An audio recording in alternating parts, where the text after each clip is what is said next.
Good morning. Can I apologise? There's been put on the bench a bundle of additional materials. I apologise for loading the court with more paper, but these are cases and other materials produced in response from, at least this is my defence, questions from the bench yesterday. So I hope it's of assistance.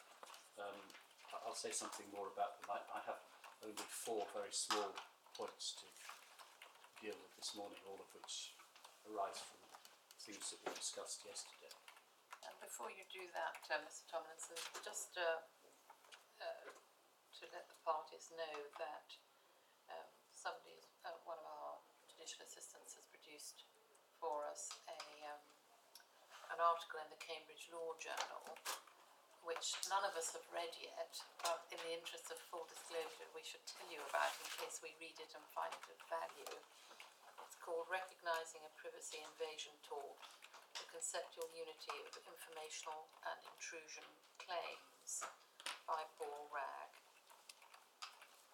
So, as I say, none of us has read it yet, but you should know that we may do so. It's in the Cambridge Law Journal, July 2019. Volume 78. We will look at it, and if we have any comments to make, yes. Okay. I'm obliged. So the 4 matters I can deal with now. The first concerns, just so the court is clear about the position in the United States. I'm pleased to say that in this regard, at least my recollection was correct. That there were proceedings in the United States. We put in this little bundle the opinion of the. I'm not suggesting that it's necessary to read it, but the opinion of the Court of Appeals for the Third Circuit at tab 6, which is it actually postdated Vidal Hall. It was the appeal in the litigation in the States, and some of the cases were reinstated, which had been struck out. There was then ultimately a settlement in the sum of $5.5 million, and the motion for approval of the settlement is at tab 7. The court may note that in that case it was proposed that the 5.5 million be distributed si pre rather than distributed to members of the class. That's not a procedure that's available in this jurisdiction, but although the point hasn't been raised, we would say that the question of how to distribute the surplus if there is a surplus, is a matter for case management in due course. A number of possibilities, including repaying it to the defendant.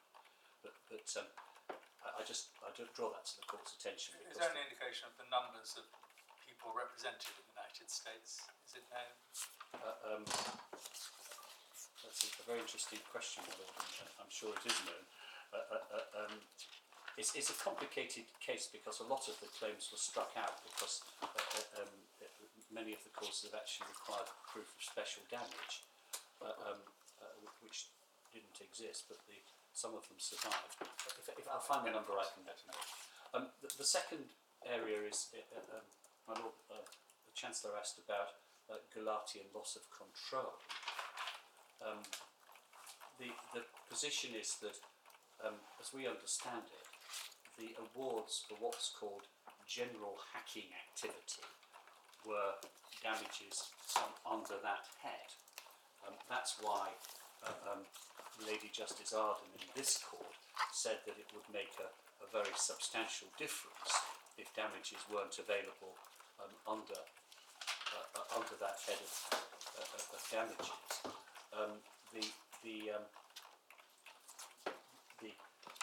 If one looks at the judgment of Mr. Justice Mann at first instance,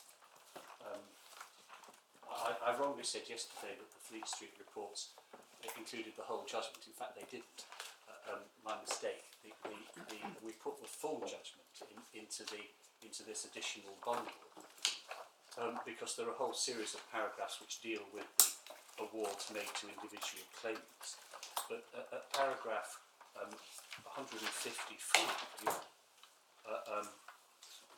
the judge deals with damages for general hacking activity, and also paragraphs 168 to 169, where he says the starting point is £10,000 a year. The only other specific references, and I'm not going to take the court to it unless anybody wants me to damages under that head are that I'm aware of are paragraphs 287, 361 and 694. Those are paragraphs in the full judgment relating to specific claimants and the amounts that he's awarded in respect of those individuals. But the schedule which is attached to the schedule to the Court of Appeal judgment at Authorities Bundle 2, tab 33, which was mentioned yesterday, shows actually tab 33, sorry, it's tab 37.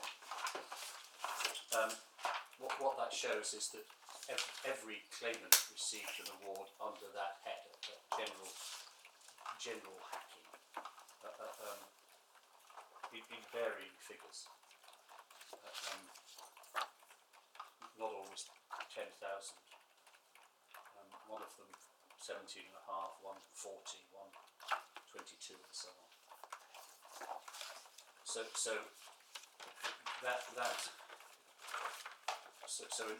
in response to the Chancellor's question, the answer is I think that's the main element where one finds loss of control damages being awarded. He's not awarding them for the distress caused by the general hacking or for the invasion of privacy caused by the general hacking, but for the general hacking itself.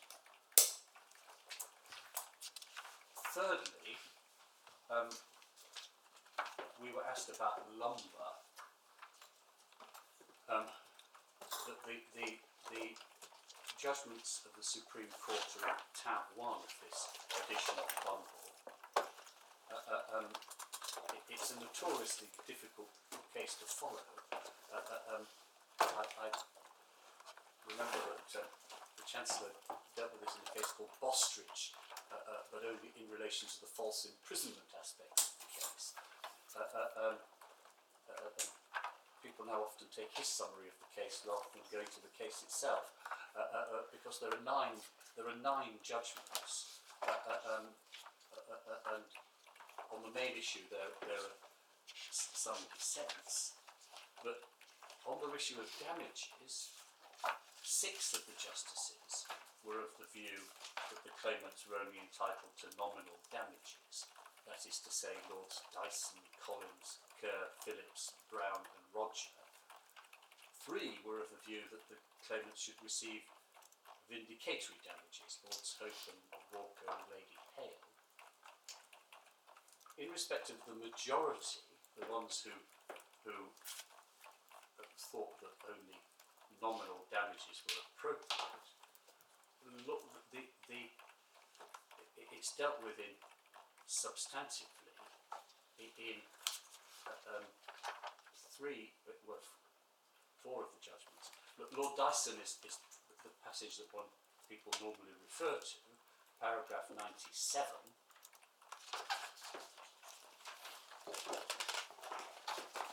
Under the heading vindicatory damages, and he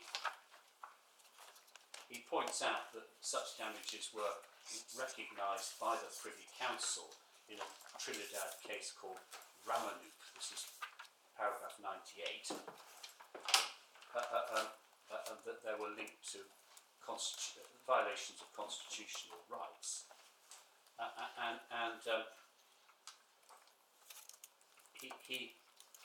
He makes the point that the very end of paragraph 100, the reference by Lord Nichols to reflecting public outrage shows how closely linked vindicatory damages are to punitive and exemplary damages. A point which was raised by my Lord Justice Davis right at the beginning yesterday, but there's obviously a close link between the two. And then paragraph 101, he describes very briefly why he doesn't think that vindicatory damages are a good idea.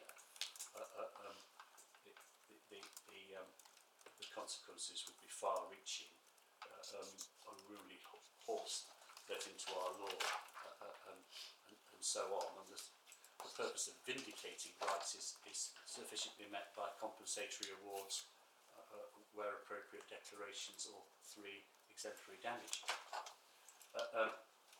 Lord Collins deals with this issue at 222. He deals with it at somewhat greater length, and his conclusion is at 236-7,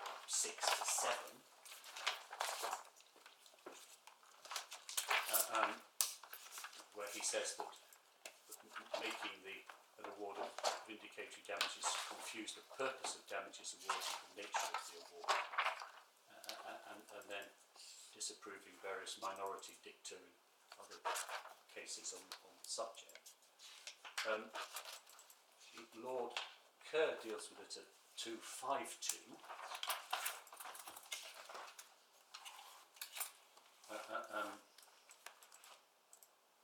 and again drawing attention to the primary function of damages to compensate,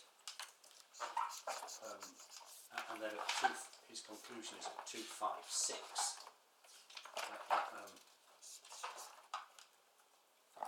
If there is any scope for the award of vindicatory damages where exemplary damage is not appropriate, it must, in my opinion, be very limited indeed. Only be justified where a declaration of claimant's rights have been infringed is insufficiently emphatic recognition of the seriousness of the defendant's default. Lord Phillips agrees with Lord Dyson and Lord Collins on this issue. 335, that's all he says about it. And Lord Brown, who was in dissent on the main issue,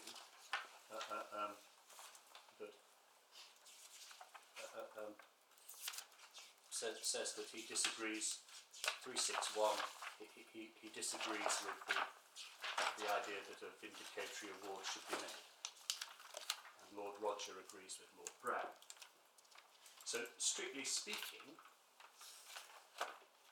it's the only judges that say vindicatory awards aren't part of the English law are Lords Dyson, Collins and Phillips. Lord Kerr says that they're very limited. Lord Brown and Roger say that they shouldn't be available in the circumstances of this case. And the other 3 members of the court are in favour of them. But put shortly, well, in favour of them in fairly circumscribed circumstances. Yes, quite so. But on the conceptual question as to whether they're available, it might be said that there's a majority in favour of them being available. But I don't want to take that point. I just want to make this point under this head, that the position is that it's clear from those passages I very briefly referred to that vindicatory damages are very closely related to punitive damages. They're intended to express a public sense of outrage about the invasion of rights, and that's why the damages in Gulati and the damages we seek are not vindicatory damages. They're not designed to express any public sense of outrage. The damages, we say, for and is said in Gulati, they're damages for compensation for loss of control over private information, and in this case, they're damages for, we say, for loss of control over data. So they're not vindicatory damages at all in the sense that is contemplated by the Supreme Court in Lumber. They're not intended as a mark of public outrage over the nature of the wrong.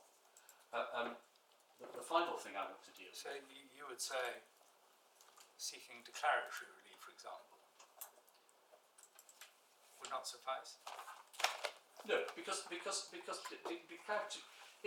the purpose of if what you're trying to do is to say this is outrageous and the court has to make clear it's outrageous, the majority of the court took the view that in the circumstances the judgment and declaratory relief and so on were sufficient to do that. But we're not here seeking to establish, as it were, a judicial mark of outrage. We're seeking to obtain compensation for an invasion of rights. It's something completely different. What might be said is a form of sanction that is available for this wrongdoing on the alleged particular claim could be met by a declaration from the court. Well, a declaration is not a sanction. A declaration is simply a declaration as to the legalities. And obviously the position is different in relation to state bodies. I mean, here we're talking about the whole context of vindicatory damages in Lumber and indeed in the Privy Council cases and so on is where the state is said to be behaving badly. And it's thought, perfectly understandably, that it's important for the courts to mark the fact that the state has done something wrong. But with a private body. You said it's a private wrong. It's a private wrong. Google may be larger than many states, but it's not a state body. My lady, my lords, the final point I want to make, and I hope I do this very quickly, because we put if the court is interested, we've put the full transcripts from the hearing below in. I may have slightly misrepresented the position about discretion below, for which I apologise. The position was that in Mr. White's skeleton argument, and it's perhaps just necessary, I'm sorry to say, to take it up. It's a supplemental bundle 2, tab 12.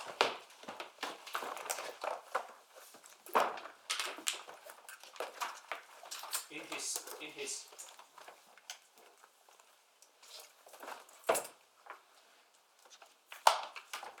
very well fleshed out skeleton argument from the court below, page 41, 625, at the bottom right hand corner,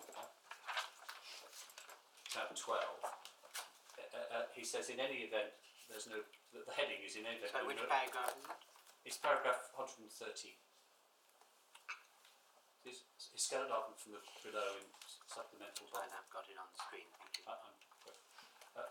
So he, in any event, there's no real prospect of the court exercising its discretion to permit the claim to proceed under CPR 19.6. And it's important to note what he relies on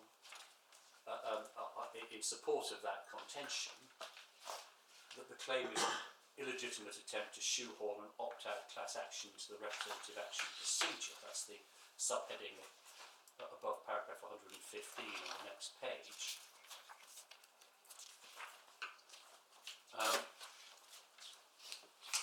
And that's dealt with at length.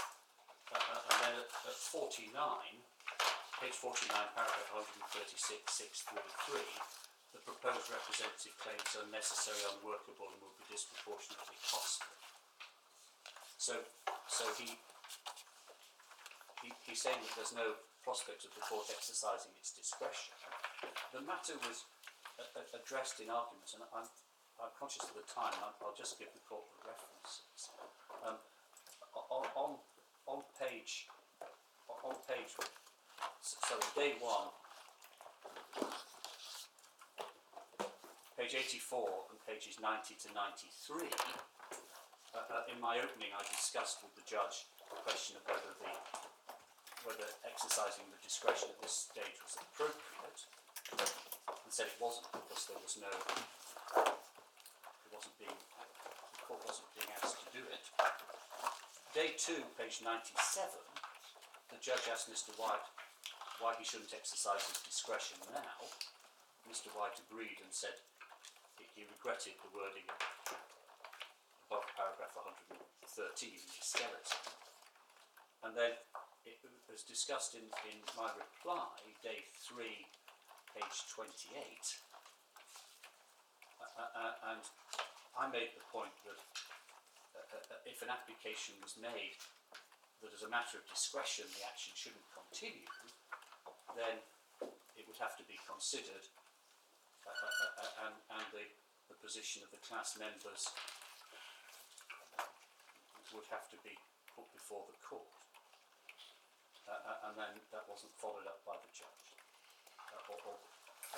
And the point I was making yesterday, I believe holds good, that the specific questions, the specific matters relied on by the judge in exercising his discretion weren't aired in arguments, and weren't the fact that it was said to be the fact that only the funders and the lawyers would benefit, and so on. And just finally, in relation to this, Mr. White mentioned yesterday, I think, that he'd raised the question of the use of damages-based agreements. He deals with this on day 2, page 7, pointing out that damages-based agreements were not permitted under the Consumer Act collective procedure for competition competition issues. I dealt with this day 3, page 23, pointing out that the agreement which was in use in this case wasn't within the class of prohibited agreements under the legislation in any event. So it's right to say that those points were aired, but they were dealt with in that way. Lady, my lords, I'm sorry I've taken half an hour, but if there's anything else I can assist the court. Thank you. Yes, Mr. White. My lady, my lords, may I just finish that last point on the transcripts below, and I'm sorry you didn't burn me all. There was discussion of the damage-based agreement point at the stages Mr. Thompson mentions, but I also raised it expressly when addressing the judge on discretion at day 2, page 108. And suggested that the court might be concerned. Day about 2, page. Page 108. Thank you.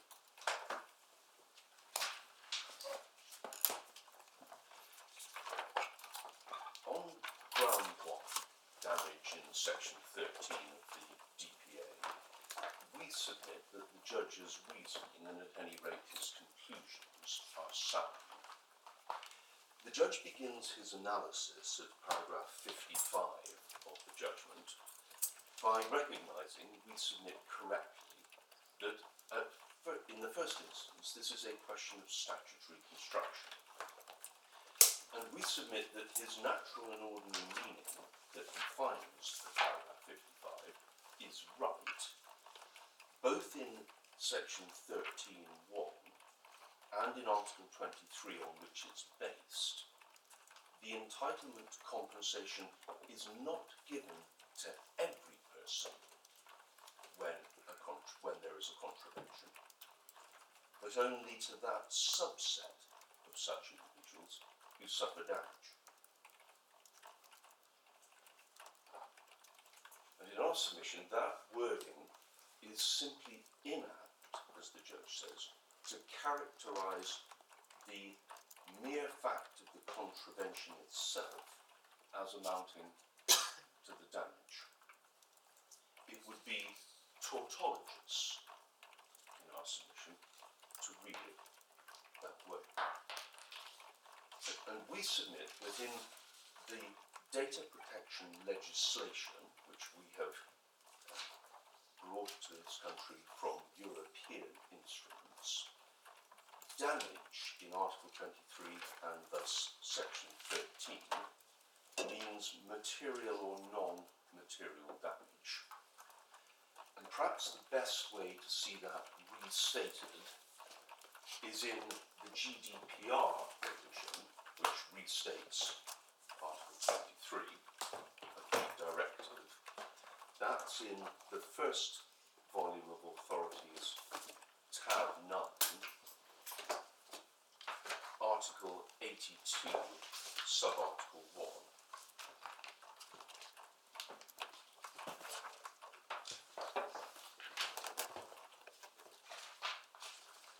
These are the recent ones, are they? Not the ones, the regulations in force at the time? This regulation came into force on, I think, the third day of our hearing before Mr. Justice will be. But the function of In a it is blaze to, of publicity. But anyway, so this is a subsequent regulation Yes. to the events in question. it restates and expands the right to the protection of personal data. And this article is a restatement, as Mr. Tomlinson indicated correctly yesterday. And it provides, Article 82.1, any person who has suffered material or non-material damage as a result of an infringement of this regulation shall have the right to receive compensation from the controller or processor for the damage suffered. And we submit the judge was right to say that that language, the reason I'm taking you to the GDPR is because it makes it clear it's material or non-material, which this court held in Vidal Hall. The earlier instrument just referred to damage, and the court had to interpret it. It's now explicit in the GDPR, but that just brings the European instrument up to speed with Vidal Hall.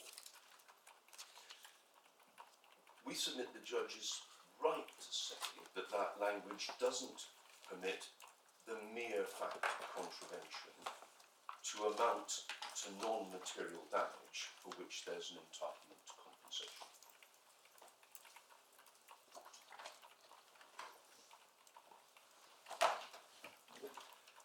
Well, the judge then goes on in paragraph 56 of the judgment to make an important point with which Mr. Tomlinson didn't engage, which is that not all contraventions of the data protection regime will call for compensation, and he gives two specific examples where a technical contravention can have had no consequences.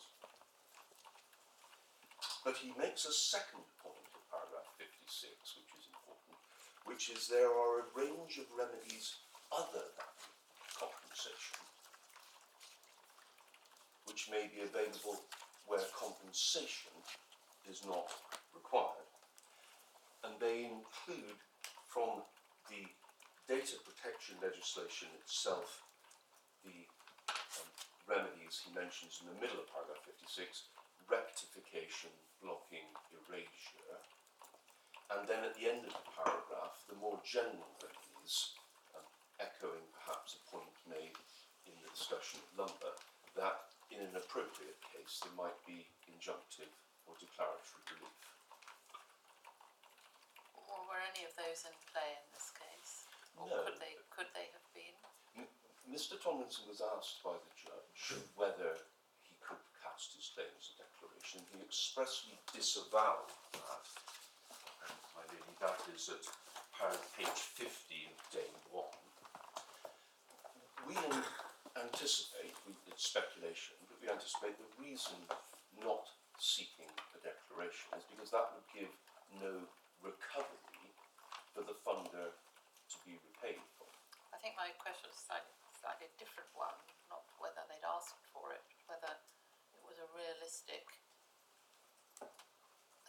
remedy to ask for If in the factual circumstances as they are said to be in the draft particulars of claim. well, an injunction wouldn't have been appropriate because the alleged breach was brought to an end promptly on the publication of the Wall Street Journal article, as you've seen. A declaration would have been possible had it been thought necessary to mark a breach, and an individual could have sought one, or an individual on behalf of others could have sought one. But it wasn't done here. Rectification, blocking or erasure, plainly not. Plainly not, because the breach had long ago finished. But, Ms. White, if you let's look at recital 55 of the directive. Yes. Set out in the judgment, I think. Yeah.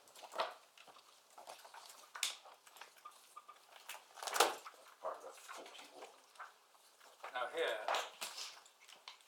on the particulars of claim, the controller failed to respect the rights of data subjects. Yes. Yes. Sorry.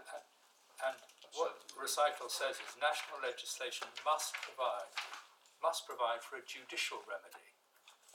So what is the remedy here for people whose data subject rights have not been respected but who have suffered no material or non-material loss? What judicial remedy is provided for them? The judicial remedy, as the judge says, is any of the selection in paragraph 56, including specifically... And that's a judicial declaration. remedy for the purposes of the directive. Yes, the way the directive works, my lord, is Article 22 provides a requirement for remedies generally.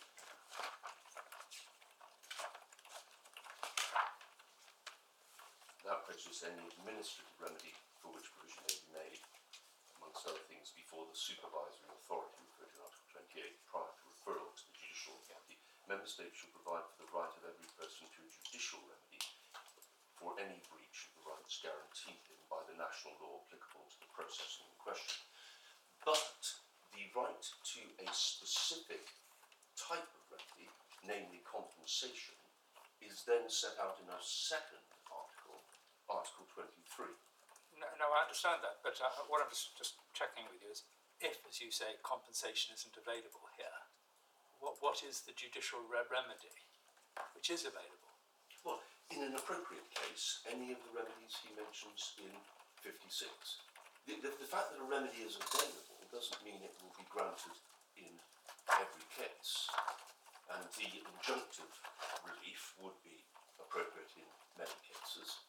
A declaration could have been granted here. But what the directive is careful to do is to circumscribe the situation in which one specific type of remedy, namely compensation, is available. And in our submission, the contrast between Articles 22 and 23 assists us and supports the judge's interpretation. I don't think I've looked myself yet at section 14.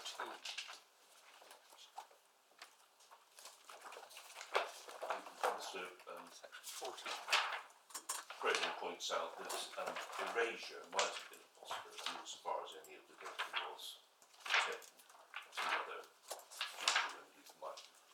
So 14 is in tab 1, section 14 of The Information Commission is to be regarded as a court for this purpose, the tribunal, yes. Yeah. So section 14 of the 1998 Act provided for remedies where the data was inaccurate. Subsection 1 provided for rectification, blocking, erasing or destroying. And then subsection 14.4 provided that if a court was satisfied on the application of the data subject that he'd suffered damage by reason of any contravention by a data controller of any of the requirements of this Act in respect of any personal data, and in these words, in circumstances entitling him to compensation, the premise being that not every contravention will entitle him to some compensation, then there could be an order for rectification, blocking, erasure. But in our submission, the judge's analysis of the wording of the statute and its parent instrument is powerful. And Mr. Tomlinson didn't really put forward an alternative construction which made sense of the language. My Lord Justice Davis raised the question of a mar-leasing interpretation, but Mr. Tomlinson said basically, I don't need it, I'll have it if necessary. But in a mar-leasing case, one has to say what the alternative construction is, and you can't have a mar-leasing construction, as we know, that goes against the grain of the language. And the language here in our submission is clear.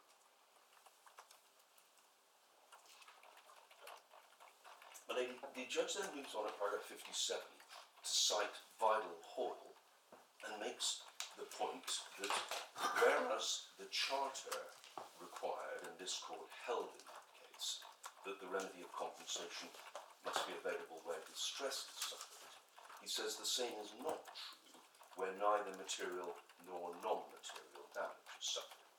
And Vidal Hall, we submit, contains some helpful points, although of course I acknowledge its limitations because the specific point my own friend now wasn't arguing. But there isn't very much encouragement in Vidal Hall if one's looking for signposts to suggest that something less than distress may amount to damage. The paragraphs I wanted to point you to were firstly paragraph 77, which we glanced at yesterday. And this is the paragraph on which Milena Friend founds further suggestion that there has to be congruity between the Article 8 regime and the data protection regime. But a little further up the paragraph, the court is considering whether it is necessary for there to be... Sorry, which paragraph? Paragraph 77. I'm sorry, it's authorities willing to tab 33.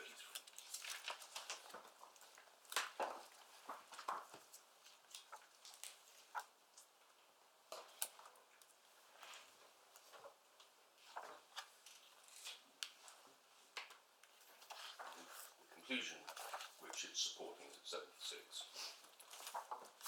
Article 23 of the directive must be given its natural and wide meaning so as to include both material and non-material damage. 77. Since the directive purports to protect privacy rather than economic rights, it would be strange if the directive couldn't compensate those individuals whose data privacy had been invaded by a data controller, so as to cause them emotional distress but not pecuniary damage. It is the distressing invasion of privacy which must be taken to be the primary form of damage, commonly referred to in the European context as moral damage. And look, that in our submission is a signpost to an indication of what is the usual form of non-material damage contemplated by the directive. Then there is the passage about it being irrational to treat EU data protection laws permitting a more restrictive approach to the recovery of damages. But my lord, that has to be read in our respectful submission in context. The court is dealing with the question of whether moral damage, non-material damage, is covered. It's not a suggestion that there should be a complete congruity or symmetry between the two causes of action, and that there is not such a precise symmetry is made clear in paragraphs 80 to 81 of the judgment. My lord, the Chancellor drew attention to this passage in the judgment yesterday, and I wanted to just return briefly to it. The court was addressing a submission by my learned friend that damage had two different functions. A function where privacy rights under Article 8 were engaged, where he said there could be compensation for distress, and a different function where Article 8 rights were not engaged. And the important background to understand to that solution is that not all personal data is private information. The Data Protection Act covers personal data which isn't private for the purposes of the Article 8 right. And that's why Mr. Tomlinson sought to divide the effect of Article 23 in that way. That submission was rejected, and picking it up at paragraph 81, 3 lines below D, the judgment says, it's true that the object of the directive is to protect the right to privacy, but it doesn't follow the plain language of Article 23 damage as a result of unlawful processing operations and so on, should not be given its natural and ordinary meaning. And then this key sentence: in many cases, the resultant damage will be an invasion of privacy which meets the threshold of seriousness required by Article 8 of the Convention, but in some cases it will not. There's nothing in the language of Article 23 which indicates an intention to restrict the right to compensation to the former. In short, the directive does not in terms incorporate the Article 8 mechanism for protecting Article 8 privacy rights, although in practice application of the data protection legislation may achieve the same results. Secondly, it is in any event unnecessary in practice to distinguish between cases which reach the Article 8 threshold of seriousness and those which do not. If a case is not serious in terms of its privacy implications, then that by itself is likely to rule out any question of recovery of compensation for mere distress.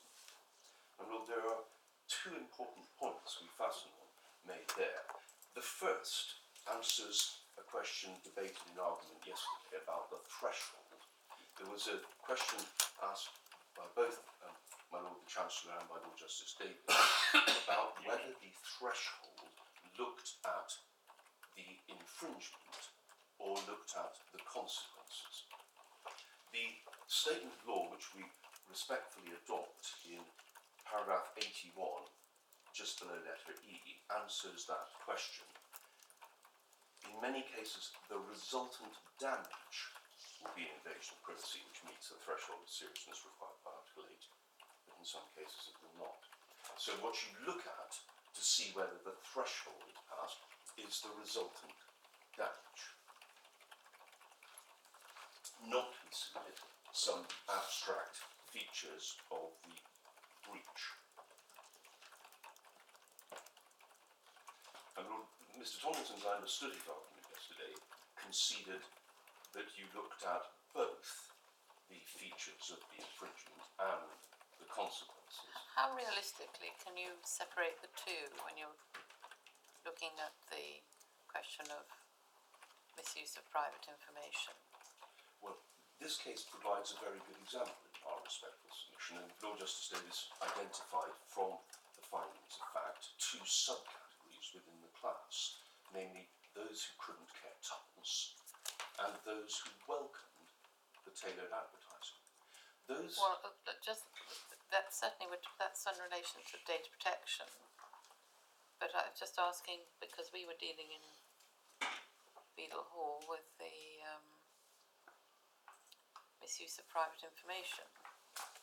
Well, you were dealing with Section 13 of the Act, but you were here addressing an argument Yes. about which involved the threshold for interference with Article 8. Absolutely. So we were dealing with the Article 8 question. Yes. You were recognising, the way I read it, and of course my lady is one of the joint authors and will say what it means, but you were recognising that not all breaches of the Data Protection Act result in damage which crosses the Article 8 seriousness threshold.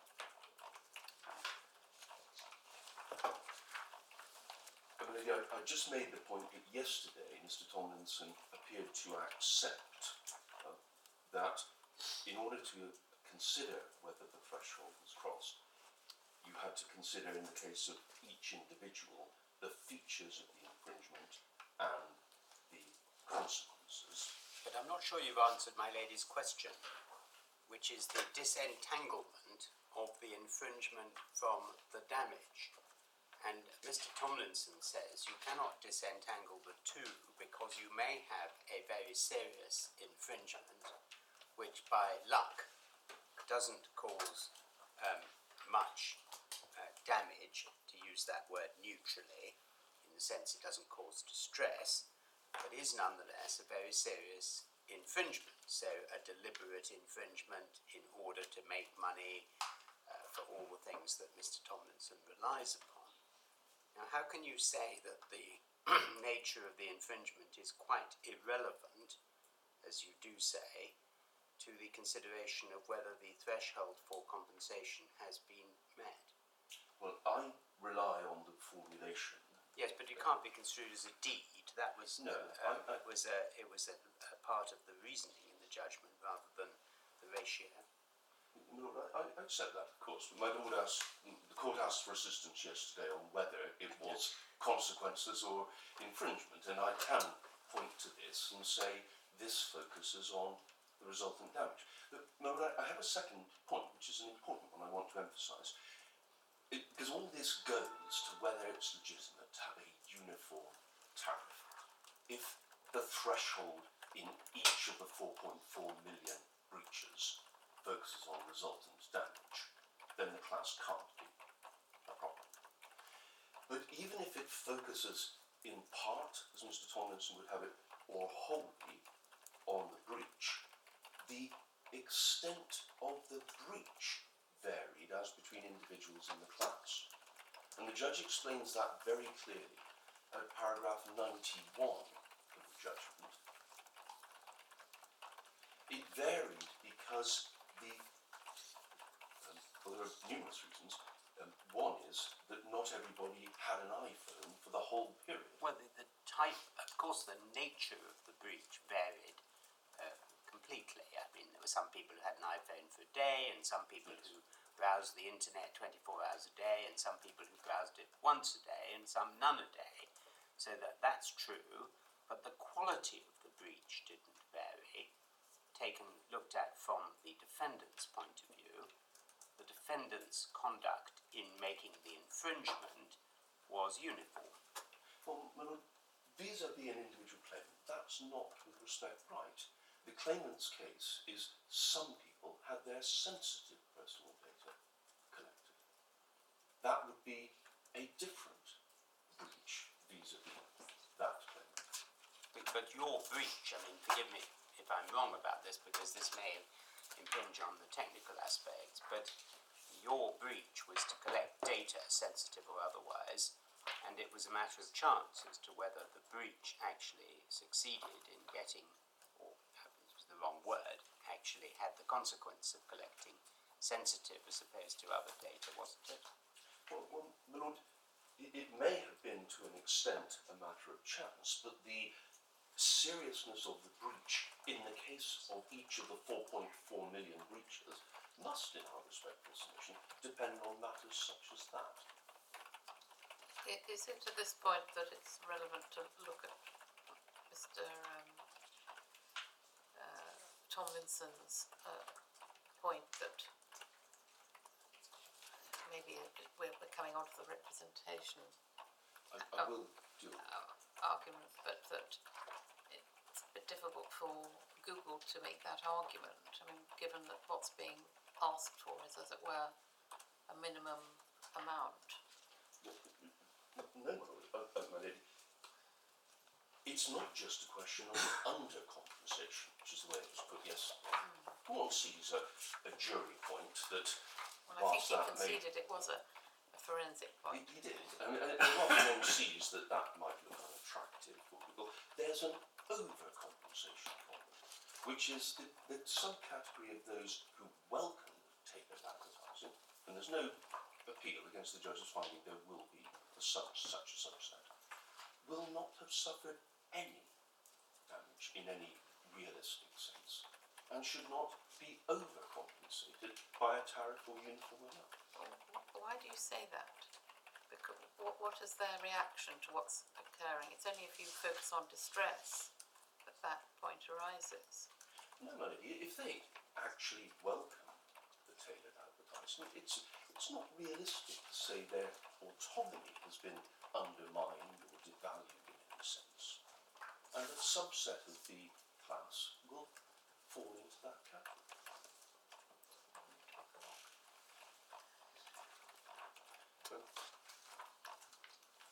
I mean, you say welcome, what you mean is welcome because they get adverts that they value in some way. Yes, an important factual perspective in this case is, and why my learned friend's Spotify analogy doesn't work, is this isn't an advertising or no advertising case. This is a non-tailored or tailored advertisement. That's the only difference. And the judge says there's a subset who don't there's a subset who may welcome the tailored advertising received instead of non-tailored. And our point is, on the uniform tariff, that as well as some people being undercompensated, which my learned friend says, well, Google needn't wring its hands about that, there will be a subset who are overcompensated. But never, surely the actual right of autonomy is the same for all 4 million. They have the same right. They have, but has The consequences may be different, that I can follow, but surely the right is the same. They have the same right, but unless there is a meaningful interference with that right, there should not be compensation. I mean, there is a meaningful interference for everybody. I don't think that's your best way of putting it, if I may respectfully say so. I think what you are saying is that there is genuinely no, and here we come to the difference between loss and damage, there is genuinely no harm caused to some of the claimants.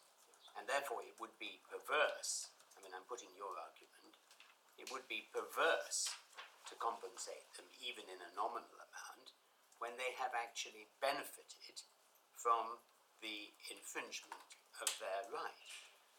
But I think what you can't say is that there is no meaningful infringement. Well, meaningful was an inapt word, and I withdraw it and substitute my word's much better formulation. But what I had in mind was meaningful in the sense of significantly impactful.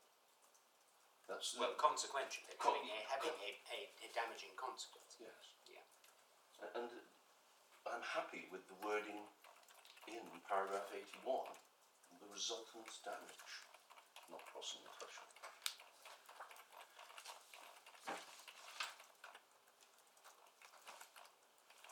You mentioned there were two important points before we started asking you questions. I'm not sure whether you covered your second part. Thank you, lady, I'm very grateful. The second one was in paragraph 82, which is the observation that if there is no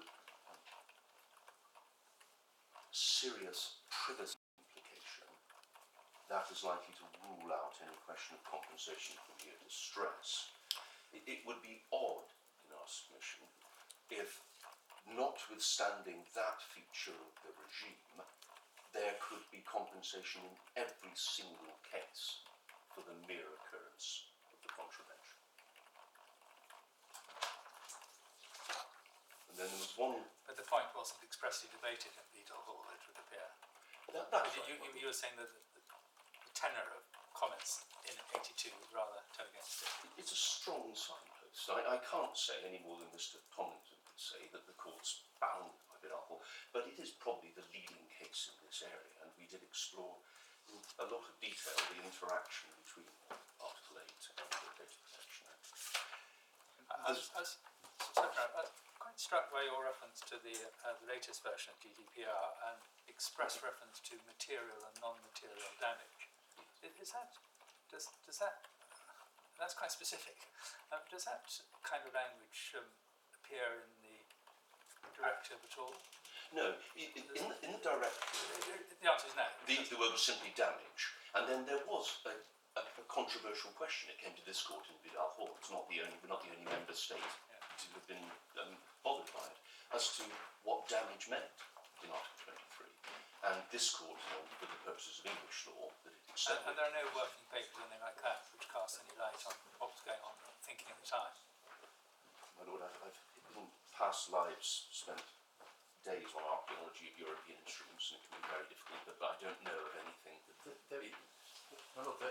There was a working paper which we referred the court to in that case. I think one of the grounds for the decision, the lady may take a different view, but there was, which at the very early stages suggested non-material and material damage were covered by the word damage. Right. So there was reference in a working paper on that. Yes. But that was very early on in Very early on. the genesis of the directive, which is now historic. Right, thank you. I'm grateful that I'd forgotten that. But what the GDPR does is spell out what had already been arrived at as a matter of interpretation of the Hall, namely that it was both material and non-material. Now, before I leave the Hall, may I just go to the last paragraph 92, that I wanted to refer to, and it's another signpost in my submission. You're discussing there the application of the Marleasing principle in a case where Parliament had enacted clear legislation, and the conclusion was you couldn't use a Marleasing interpretation to nullify a patent but unexplained parliamentary decision. But the sentence I want to draw attention to is just below B. Do you see distress is not a rare consequence of a contravention? In some cases it may be insignificant, but it's often the only real damage that's caused by a contravention. And in our submission again, while you weren't focusing on the point in issue here, the reference to the only real damage is a real world recognition of the point which I'm urging and which struck the judge.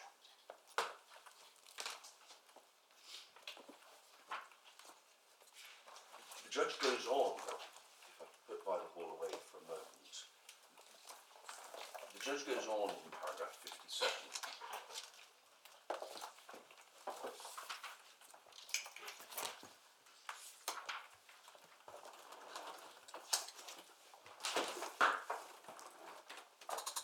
to make the point that, unlike in Vidal Hall, it is not said in this case that the Charter requires a different construction of Article 23 from the one he says is its natural and ordinary meaning.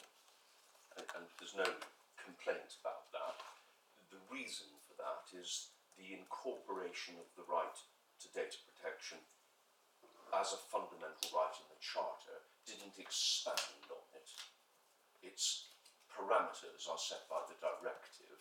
It elevated it to a fundamental right, but it didn't expand on it.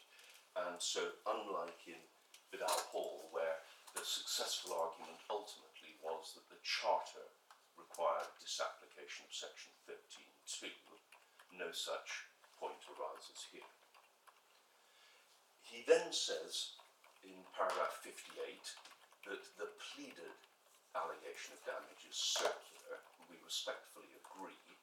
It amounts to saying the commission of the tort caused damage, namely the commission of the tort. But that's not all the damage that's pleaded. I mean, that's a wonderful forensic point, if I may say so. It's the judge's, not mine. No, well, it doesn't matter whose, it's a good point. But what is actually said is that there is a loss of autonomy by everybody, and that should be compensated.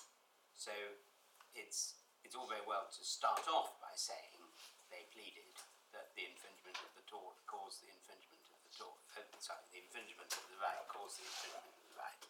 But you do have to tackle the key point. Yeah, I mean, he goes on to deal with it. He doesn't shrink from that in any way. No. So what he then says at 59 is he recognises that loss of control over personal data can be significant and have harmful consequences. And he says Vidal Hall is an example. But whether it is significant in that sense is fact sensitive. And that is not how the case is put. Well, just staying with the judgment, I'm going to deal in more detail with that point in a moment when I come to his analysis of Goodart, which is central to the argument. But staying in the judgment for the moment, at 61, the judge cites Leitner and received some mild criticism from Mr. Tomlinson yesterday for his reference to it. But I won't ask you to turn this up, but in my respectful submission, he does no more than recognise the significance this court attached to Leitner in Vidal Hall at paragraphs 73 to 76, where this court considered that the Court of Justice in Leitner took, quote, much the same view as the Advocate General.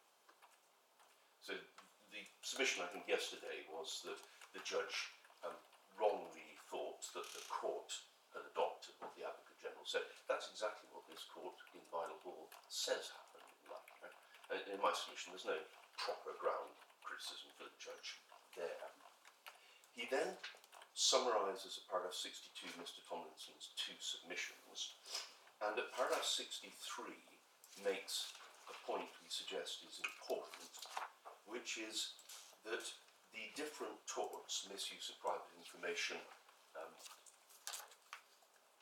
trespass to or misuse of property, and data protection are not necessarily coterminous, a point which he says Mr. Justice Mann recognised at first instance in Galati.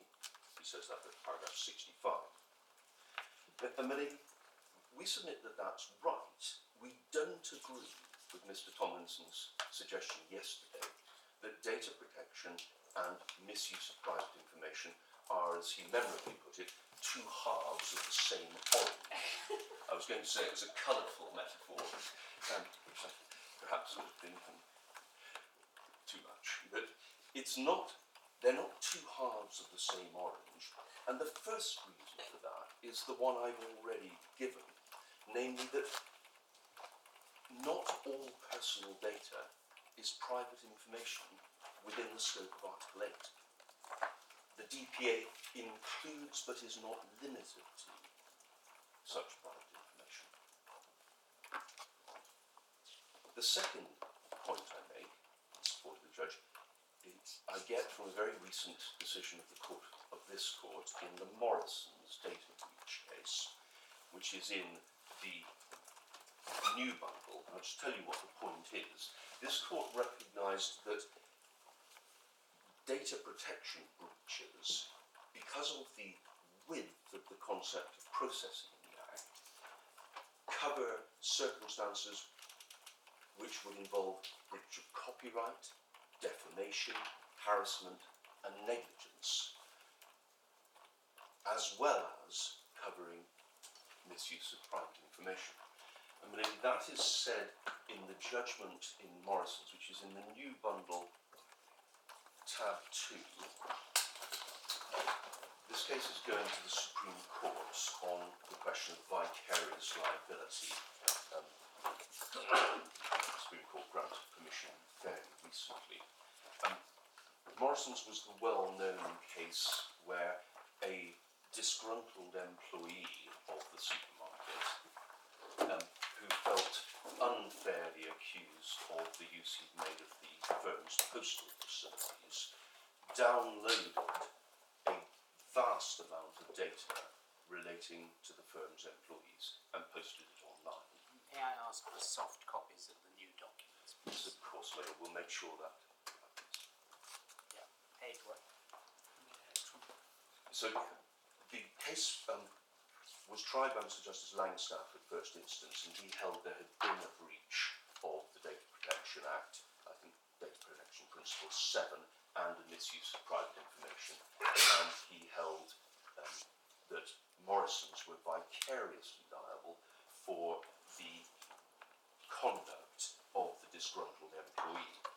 And I just want to show you a passage at paragraph 52. This action incidentally took place, as I understand it, under a GLO. There were very numerous claimants, but they used a group litigation order to test claimants. At paragraphs 50 and following, the court, the judgment given by the Master of the Rolls, judgment of the court,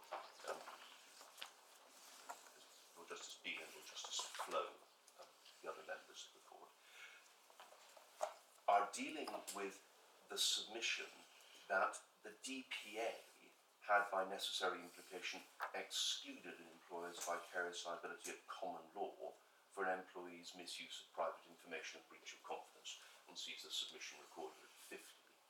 The passage that we attach importance to when looking at this two halves of an orange submission appears at 52, where the court accepts a submission from counsel for the claimants.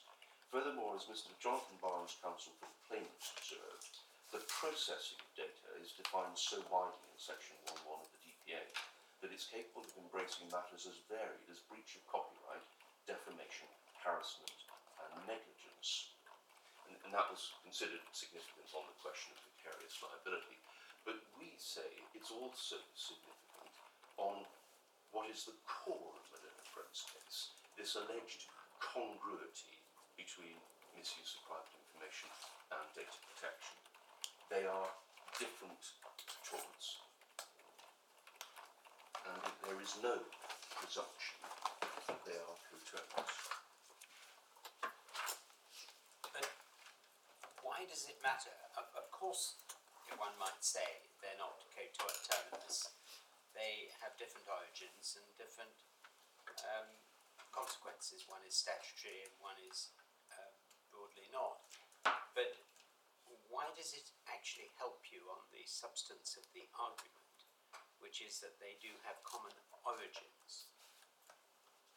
Well, my lord, the submission made against me, Which is said in the recital to the directive.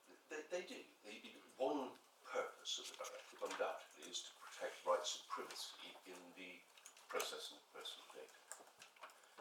But the submission advanced against me is because of that common origin, or because they're two halves of an orange, they have to have the same remedies. We say that is wrong, and the remedies are spelled out in Articles 22 and 23 of the directive in relation to data protection. And you cannot avoid the clear wording of those provisions by praying in a potential head of recovery in misuse of private information. So you say it's just irrelevant. Collating. I don't say it's irrelevant because that's not what the judge says. The judge has a much more nuanced analysis, and I'm coming to that right now, because it's terribly important in my submission. The analysis of Collating is at paragraphs 66 to 71. But before we just go, obviously this is going to be important, but what legal policy reason would there be for differentiating the outcome in privacy cases from the outcome in data protection cases? What would be the rationale for the differentiation? Well, my lord, that they have a different scope is a perfectly good reason. That the Data Protection Act, which imposes burdensome obligations on all businesses, covers non-Article 8 data. And therefore, historically there has been much concern about the burdensome nature of data protection legislation, and the Court of Justice in Lindquist referred to the possibility that it had a burdensome impact.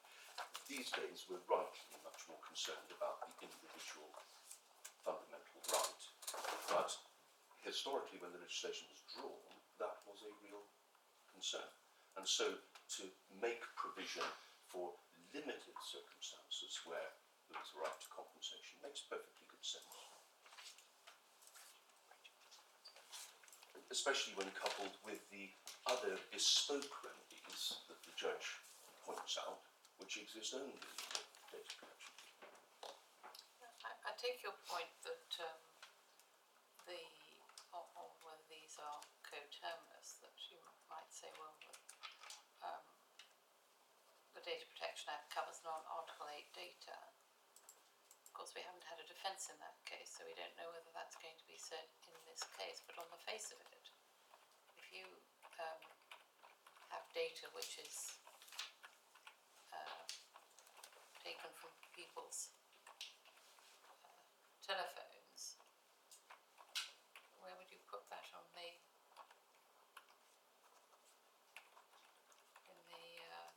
which basket would you put it in? Non-Article 8 data or Article 8 data? Well, it would depend what it was. If someone had rung up the Houses of Parliament to ask whether the Data Protection Act was still in force, well, it's perhaps not a good example, but it's something which wasn't. Most people would think the use they make of their telephones is private, whatever they're doing with it. Well, take the example of an MP arranging public appointments. Well, it's still private, isn't it? I mean, I'm not sure you can think of an example where somebody thinks that they're doing something public unless they're using their phone to give a speech on a webinar, for example. But I mean, that is just really a coincidence that they're using the phone for that purpose. In every other communication, the metadata and the communication itself is understood to be confidential. And the browsing and all that. No, using one's phone to post on one's publicly accessible Instagram account, to tweet. Well, again, it's all confidential until you press post. So if you go on Facebook and you want to and you compose a post, that can be deleted until you press post. I think I'm right in saying. Claiming to be a great expert. I don't do it, but that's fine. So I mean, it's the usage of your mobile phone is a private thing. Well, it's not pleaded against us that there was an invasion of Article 8 rights in every case. Pleaded against us there was a breach of the Data Protection Act. And the information, as I pointed out, the judge is clear on this in paragraph 91. The information will be infinitely varied depending on what sites. This isn't a telephone case, our case, this is a device accessing the internet case. Depending on what sites were accessed, he expressly says that the pleaded case that in every claimant's case there was the collection of sensitive personal data can't work, and he must be right about that, and there's no appeal against that. So what we face is a claim where the information is unspecified, but it is said that in the case of all 4.4 million current members of the class, it gets over the Article 8 threshold. In our submission, that can't be right, and the judge was right to reject that. Well, I'm just trying to think of an example, but supposing you have a group of people who, by email and text, are discussing the possibility of taking a holiday in Tunisia, right? That's private discussion between them. And then, ka-ching, 3 days later, a great wodge of adverts hit their iPhones recommending hotels in Tunisia. One would imagine their private information has been used, but they may be delighted to get all this nice advertising. I don't contest that it's easy to think of examples which will be private information, but the judge is making a different point because there is a uniform tariff figure sought on behalf of every single person in heterogeneous circumstances. That's the case he's addressing. And my point, I won't tire you by repeating it, you have my point, that there is a threshold of seriousness. The claimant's case only works if every one of the 4.4 breaches and resultant damage crosses that threshold. The threshold of seriousness for what? Well, there is, the judge says, both a de minimis threshold in data protection, referring to paragraph 82 of the judgment of Vidal-Hall and to TLT. There is a threshold of seriousness in misuse of private information, which we've been debating. And he makes the point, powerfully in our submission, and the court will make it what it will, that the inclusion of everybody in the class is inconsistent with that threshold. That's the point he makes in paragraph 73.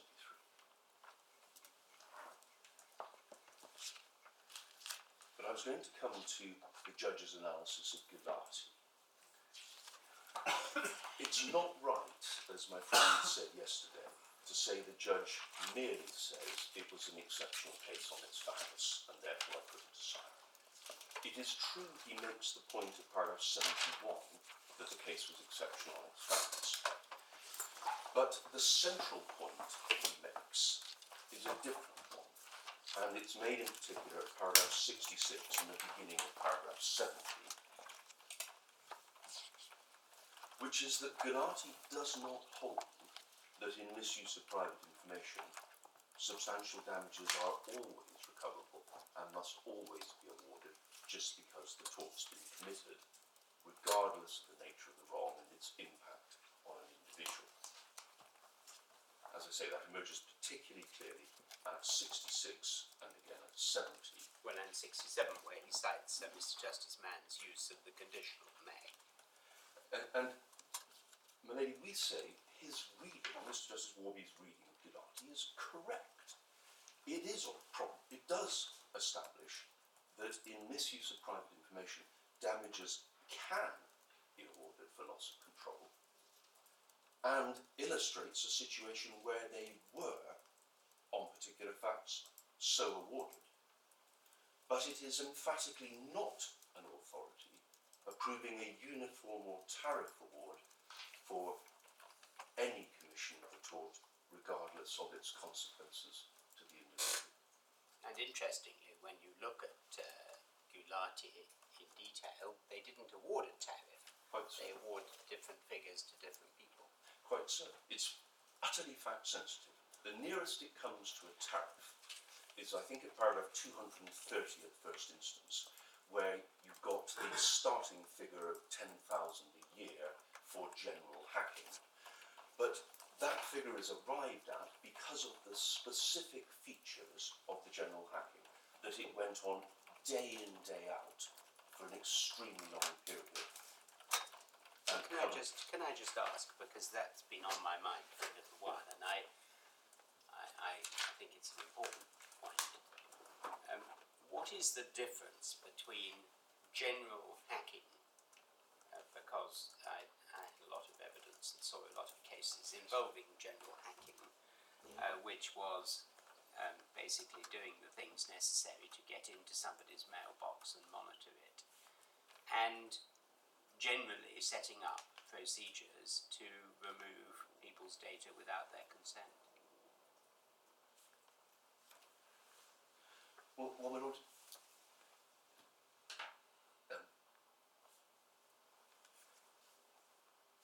the general hacking wasn't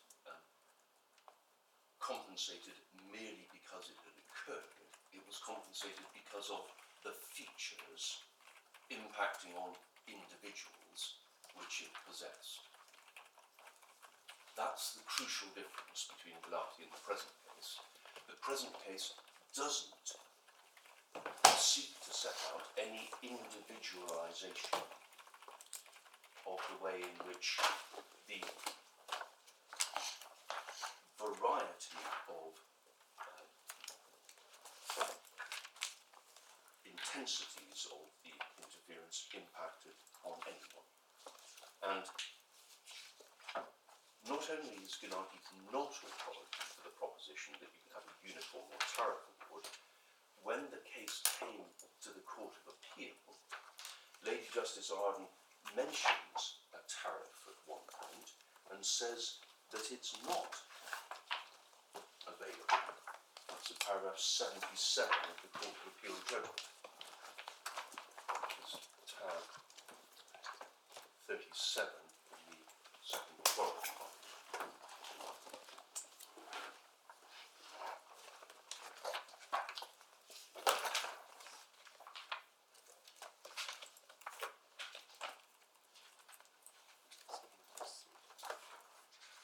You may remember that one of Lord Panick's arguments for the appellant was a comparison with the tariff available in employment cases for harassment, they're sometimes called the Vento guidelines. That the comparability was rejected, but at 77, Lady Justice Arden says, finally Lord Panick suggested that a tariff should be fixed in this area of law. He didn't press this argument. I consider he was right not to do so. The court has no material on which to fix a tariff in this area. There's virtually no history of such awards, and in any event, the circumstances could vary so greatly as to render any such tariff of little use. But you need to compare that really, with the way Mr. Justice Mann put it at 155, where he's, because I think it's more addressing my question.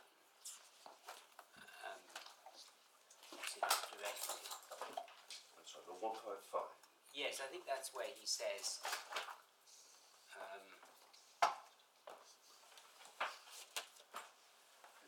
First, there's general hacking activity. Each of the individuals had their voicemails hacked frequently, with most hacks not resulting directly in an article. Their private information was thus acquired, and their right to privacy infringed, irrespective of whether an article was published. That fact makes it appropriate to take the activity separately and assess its effect in terms of compensation separately from damage arising from publication. It's something in respect to which the claimants are entitled to be compensated, and if it's not treated separately from the effect of the articles, its real impact may be lost or perhaps even exaggerated.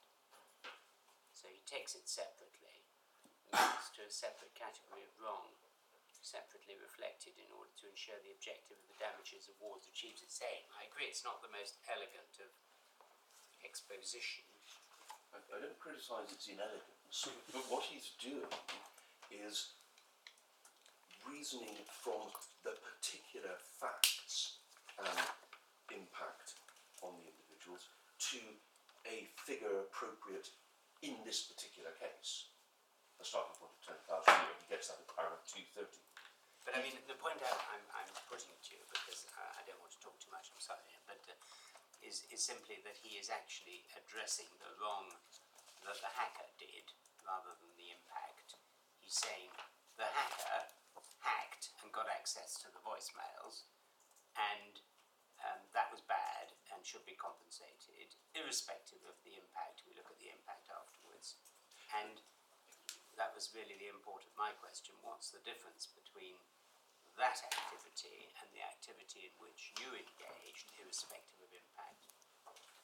Well, my direct answer, recognising that there may be an analogy, is you cannot use this reasoning and the 10,000 a year arising from the specific facts of this case to say that you can have a single uniform tariff for 4.4 million people whose circumstances vary.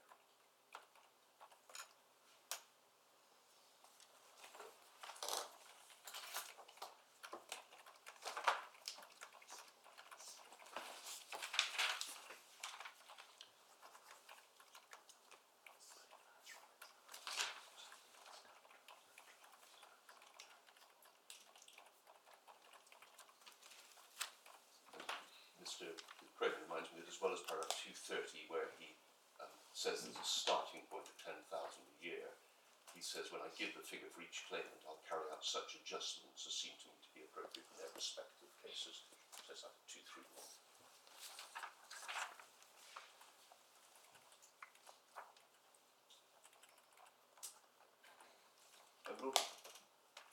It seemed at times yesterday to be a premise of Mr. Tomlinson's case that every time there's a violation of a convention or charter right, there must be compensation. But that's not how the Strasbourg jurisprudence works. And I was reminding myself last night of Mr. Tomlinson's excellent book on the law of human rights, where he says that the Strasbourg court regularly holds that a finding of a violation constitutes just satisfaction and makes no award of compensation. So there is not, in the convention jurisprudence, an automatic right to compensation just because there is found to be a violation of a right.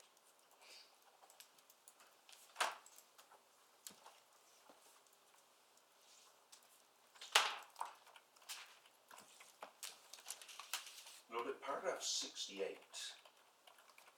The judge, rightly in our submission, attaches importance to Shaw and Kovac. And the reason we respectfully suggest that's a correct application of that case is because the claimants, in our case, seek this uniform tariff amount, regardless of consequences, to mark the commission of the wrong. And although my friend disavows, as he has to, any claim to vindicatory damages, as was pointed out by Lord Justice Davis in Shaw and Kovac, it can be difficult to say why a new conventional figure for interference with autonomy, even if not called vindicatory damages, in substance amounts to anything different. And in our submission, the judge's view of that was correct.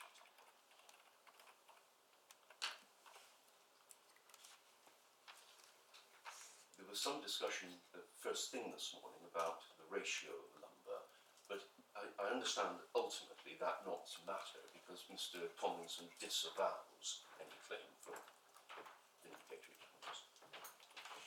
That's certainly how lumber's certainly been understood as having the ratio articulated in Dyson's speech with the support in particular of Lord Collins and others. The judge then goes on at paragraph 72 to deal with Halliday. I don't know if we need to turn up Halliday, but I'll certainly do so if you'd like. Are you going to be dealing with the relevant paragraphs from Lady Justice Alden's judgment in Gulati? Yes, I'm sorry, Lord, the judge cites paragraphs 45 and 48, which are what Mr. Tomlinson relies on at paragraphs, and I'm taking it from the judgment. So the judge at... one of the points, as I understand it, perhaps I got it wrong, but in Gulati, have I got this right? As it happened, all the claimants there did claim to suffer distress. No, there was one Mr. Yentob who didn't, as I understood. Oh, I may have that wrong. There were no articles about Mr. Yentob, and I had thought that because he was unaware of it and there were no articles, he had not suffered distress. But if I got that wrong, I apologise. And Mr. Tomlinson. But distress may result, as a tribe will be equated with, indignation. Once you learn that this has happened, some people may be extremely indignant, Yes. angry, and that is capable of attracting an award of general damages.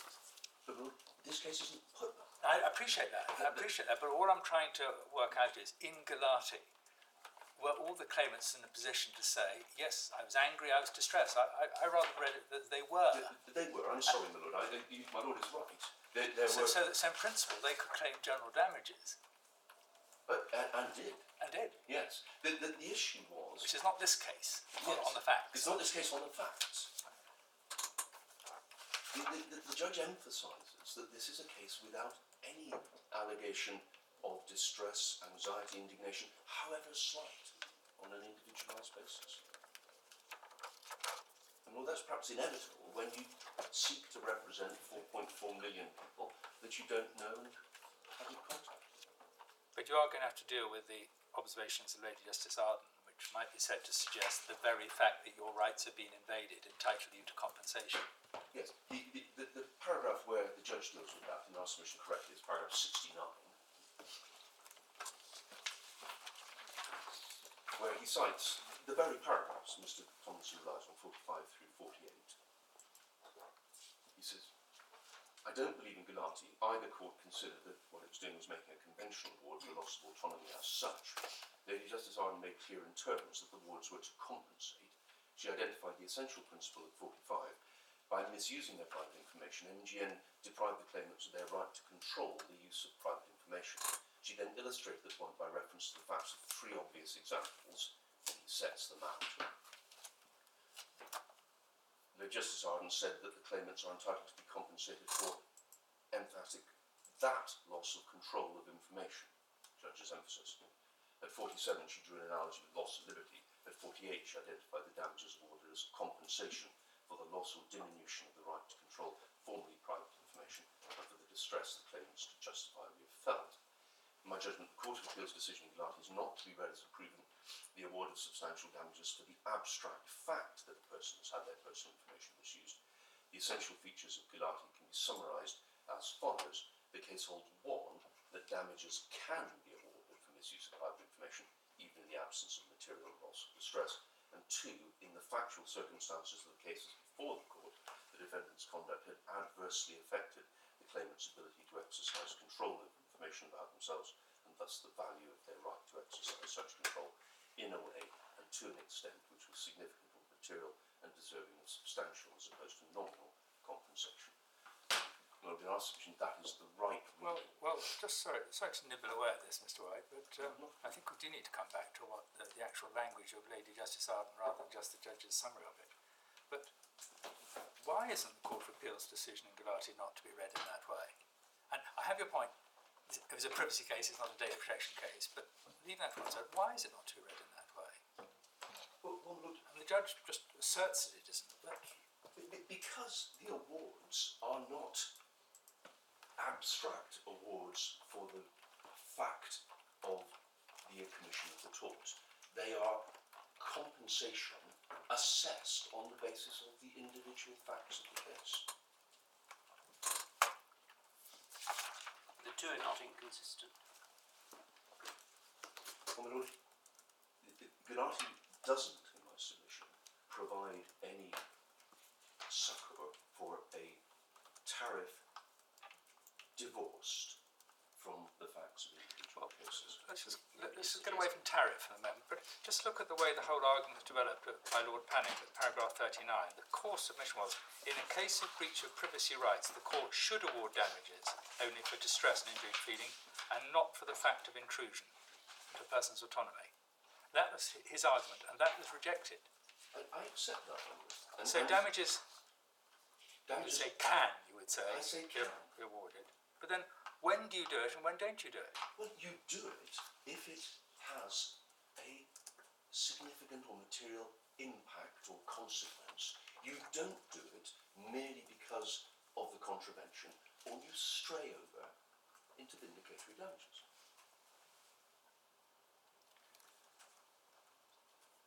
Well, you would say, look at Galati, thousands were awarded in each case. Yes, and different amounts awarded in each case. And I've shown you the passage where the Justice Arden says we won't set a tariff.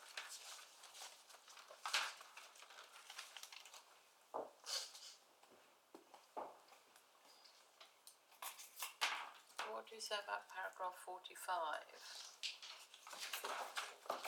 Because that's where the Justice Arden deals with the, what's in paragraph 39. Well, Melody, 45 is the one the judge summarises. Now, of course, it's right to look at the wording of Lady Justice Arden's judgment, but what she does is illustrate the availability of such damages by three specific examples. And as the judge points out, says at G, the claimants are entitled to be compensated for that loss of control, as well as any distress. Well, but at 45E, Lady Justice Arden has said the essential principle is that by misusing their private information, MGN deprived the claimants their right to control the use of the private information. And then the claimants are entitled to be compensated for that loss of control of information, as well as for distress. And So that rather does suggest you can get compensation just because of the loss of control. But it doesn't come close enough, respectful submission, to establishing a tariff for every single individual, regardless of their personal... All right, let it be supposed it doesn't give rise to a tariff, but does at least give rise to a right to compensation. In the field of misuse of private information, that's right. I But I have to say, when you go to paragraph 48 of Lady Justice, and to my way of thinking, the last sentence rather, muddies the waters. In the present context, the damage in order to compensate for loss of diminution of right to control foreign private and for the distress the claimants justify felt because they're private instrument. That seems to conflate the two. Well, Lord, no case is divorced from its facts. This is a case where the claimants all said they felt distress and indignation, as my lords pointed out. What we respectfully say the judge was right to resist was using this as the jurisprudential basis for a flat, uniform tariff rate, regardless of personal circumstances. It doesn't provide authority for that. action. But may I put it another way? I know I've been banging on this point, but the tariff is a slightly pejorative way which you use forensically to try, I think, to argue that it can't be what the court intended in Gulati. And indeed you may be right, because the facts of Gulati didn't impose a tariff, although Mr. Justice Mann seemed to have figures in mind. But the key point is, can you get compensation for a data breach alone for what Google did wrong alone, even if distress is not caused? And confusing it with saying, well, we can't find a way of giving a proper figure to that because we'd have to give the same to everybody, doesn't really help the answer to that argument. Because the corollary of the argument you put is that you're entitled, in this situation, to take people's data, deal with it without their consent, in violation of the directive, without paying any damage, because one of two reasons: no tariff is available, or because some of the people who claim might not have suffered any distress or upset or anything else. But it's sort of, I think what I balk at is the way I've put it, which is that you're entitled to do what you did, which is a clear, in some cases very serious wrong, and because of the happenstance that some people may not have been damaged, or because of the happenstance that the only way of compensating it might be by way of some conventional award, you completely get away with it. Well, look, if people came forward, as they did in final court, and said this was serious and had serious consequences, then they would have a maintainable claim. It was a serious wrong, that's the point, and that's the point that Lady Arden is making. But Lord, compensation is for the consequences on the individual. It's the common law compensatory principle. Well, this is not the common law, though. This is an EU law directive. Yes, indeed. And therefore the concepts of causation in the common law have to be treated with some careful handling. But what I was going to observe is, something I'll come to at the end of my submissions, that the government was asked to introduce a general collective opt-out action. It declined and said it would only look at it sector by sector. It only introduced it once in the competition sector, although there was an earlier attempt in financial services which fell at the general election. And one of the statutory provisions which was required to support that new statutory collective right was a provision in section 47C of the Competition Act for aggregate awards of damages that don't look at the individual circumstances of members of the class. And Parliament, in my respective submission, did that because the position in relation to compensation absent such a provision is it depends on the individual. Otherwise it strays into vindicatory or punitive response, which my learned friend disavows. The tags don't help me, particularly vindicatory, because of the very different circumstances of lumber and wrongs by government. But I understand your point, which is that this was considered and not thought necessary. It goes much further, and I'm just going to trail what I'm going to say, but under the GDPR, it is necessary for member states to consider introducing an opt-out class action, actions brought in data protection without the authority of the data subject. The government has enacted that in the 2018 Act in such a way that it is mandatory for it to hold a review of whether such a collective action is desirable, and if so, introduce one by legislation. What is really happening in this case is an attempt, and it's a creative and no doubt well-intentioned attempt, to preempt what is the province of the legislature by stretching, to use the former Chancellor's word in Emerald, the class action, the representative action proceedings in a way that... I mean, that may be a very persuasive point, but it ultimately is a forensic one, because if Mr. Tomlinson's argument is correct, then the fact that the legislature is trying to take a different route to address a problem it thought existed when it didn't doesn't matter. Well, Lord, it struck your predecessor as Chancellor, But one. I'm sorry, that the policy considerations involved in an attempt to stretch from 19.6 meant that it was better left to Parliament. So there's an observation he makes there. But Lord, I hope I've explained what we say is the judge's interpretation of Gulati and why it doesn't, on analysis, support. I'm happy to drop the word tariff. Uniform is the claimant's only word. It means the same.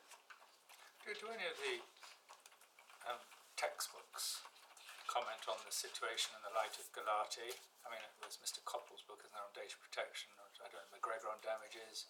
Is there any helpful discussion in the textbooks on this issue? There is a passage in McGregor, which Mr. Craven and I were looking at last night, but it's a bit equivocal. We can produce it. It suggests that the editors doubt whether there was, and I think they put it as undermining or devaluing of autonomy in that case. Insofar as that view is expressed, I couldn't rely on it, given the word of the judge. But we can produce it. And the specialist textbooks on data protection don't deal with this point. I'm assumed so. I'm an author of a chapter or two of Coppell, but I don't know whether my colleagues' chapters... Or maybe Mr. Craven could check. Yes, we can check. It may not have been updated, so I don't know. No, in fact, I know because I delivered my copy. There's a new edition coming out this year, and so it won't. The fourth edition won't have covered. Well, won't have something. And we can cover something. McGregor, the judge discusses the McGregor discussion of this at paragraph 81 of the judge. Yes. Well, thank you. I'm grateful. I know we did look at McGregor at first. What is helpful, again, trailing madly, the book on class actions, which my Lord the Chancellor read the forward for, is helpful on the representative action point, and I'll show you what it says about the interpretation of the same interest criteria. But on this particular point, apart from the discussion in McGregor, which we'll produce on having a look at Coppell, we'll scratch our heads over lunchtime, but we've not found anything. Lord, I've broken off my analysis of the judgment at paragraph 72, where the judge deals with Halliday. I was going to say this of Halliday: it's a pre-Vidal Hall case where only one of the parties was legally represented, and it turns on a concession that an award of nominal damages for unquantified impact on reputation opened the door to an award for distress. In our submission, the judge's reading of it is entirely right, but in any event, because it precedes Vidal Hall, it doesn't, in our submission, help. It does involve Lady Justice Arden's saying in paragraph 33 that the purpose of section 13 is compensation, nothing more nor less, but that might be thought to beg the question of the form of compensation. What do you say about the Weller and the AAA cases? Well, AAA doesn't help because it's not a data protection case. I didn't cover myself in glory yesterday morning by my misremembering that in Weller, I remembered correctly there had been no argument about the Data Protection Act, but I had mistakenly thought that the Data Protection Act claim wasn't pursued. But in the absence of any argument about the basis on which the damages were awarded under the Data Protection Act, it doesn't illuminate. And it's also, it's a case where the judge did look at the impact on the young children, and he gave a different amount for the older girl from the two younger children. He looked at matters such as whether the article in the Mail Online had impacted on their security. So it doesn't, in my submission, contain any helpful reason. My lady, I'm happy to go to Weller. The judge did say, and Mr. Justice Mann followed this in Bilati, that you couldn't have vindicatory damages for misuse of private information. Citing number.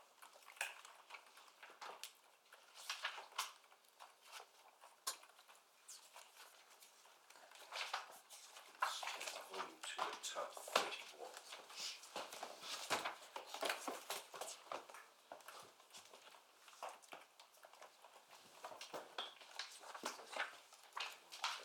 Well, the passages on damages are at 189 to 192.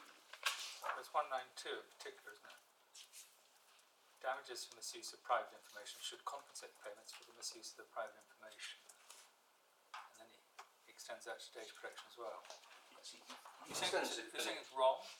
Wrongly decided, at least insofar as it deals with data protection. You're saying yes. Weller was wrongly decided? If I can be absolutely candid, having been in Weller, we had a lot on our plate in the time estimate. Mr. Sherborne came into court and said he didn't think the data protection claim added anything. It would stand or fall with misuse of private information, which was a common position to adopt in those days. Yes, that's right. I mean, it's often the case that people avoid delving too far into the data protection because of the difficulties there are in dealing with the issue of damages. Yes. It was said, It's not only that case, but there are many others. Yes, to be a thicket by Mr. Justice Morland, and there was a long period of judicial inactivism in relation to data protection, if I may put it like that. The tide has swung back, and there are many recognitions of the importance of it now, but for a long time it was very much second fiddle for misuse of private information. Well, you say we're not bound by Weller anyway, and we've got to make our own decision. Yes, and I just tell you for information, there was no discussion. Yes. And so I don't say he made a wrong decision because he wasn't asked to make a decision. Well, my lady's point is a powerful one. The truth is, judges up and down the land have tried very hard not to get involved with data protection where it's not necessary to do so. Well, that's undoubtedly true. I spent a long time at the anvil of data protection, often addressing judges who were keen to avoid grappling with that part of the case. Some of us prefer to do murder trials. Others of us don't. When I stood up and named Campbell to deal with the data protection part, Mr. Caldecott said, "Now for the anaesthetist." My lord, so I won't take the holiday unless you want me to, because it dates back from that period of pre-Bible Hall and pre-sustained advances. Paragraph 73 of the judgment deals with the threshold point, which we submit was right about, and that I made submissions on that. Paragraph 74, he deals with the different attitudes that people may have, and this echoes my Lord Justice Davis's couldn't give tuppence, and some may have welcomed dissection of the class. And we submit that certainly someone who welcomed, but in fact anyone in either category wouldn't have suffered damage in any meaningful sense of the word. Paragraph 75, he deals with censure in a way that's not complained of, and then he reaches user damages. Can I just ask you about what the judge said on, because the premise of 74 is that you're dealing with the issue that damages equals distress. But I just wanted to ask about the sentence at the bottom of the page. Neither category suffers from, quote, loss of control, in the same way as someone who objects to such use of their information. Isn't the emphasis on in the same way? As someone who objects to such use of their information, neither in my judgment suffers any material. Well, So But this is, the information in this case is taken before people have the chance to accept or reject the taking of their information. I'm not quite sure how it works in this case. well, he's emphasising the lack of homogeneity of the class in a way which, in my submission, is simply factual. Somebody might choose not to pursue a claim, which you would say is a lack of homogeneity. That means the class isn't homogeneous, but it doesn't mean that their rights haven't been infringed. Well, he's right, though, isn't he, in our respectful submission, in saying that neither category suffers any material diminution in value. I think probably what one perhaps needs to focus on is what the judge says is neither category suffers from loss of control. He's not saying neither category suffers loss of control. Obviously they have. He's saying neither category suffers from loss of control. So I think that's what the judge is focusing on there. He's looking at the consequences. Yes, he's certainly looking at the consequences, and the way it's put sometimes is there a diminishing or undermining or devaluing of the right of autonomy? And he's saying no in those cases. And in any event, it's fact sensitive, and therefore you can't have a uniform one-size-fits-all figure.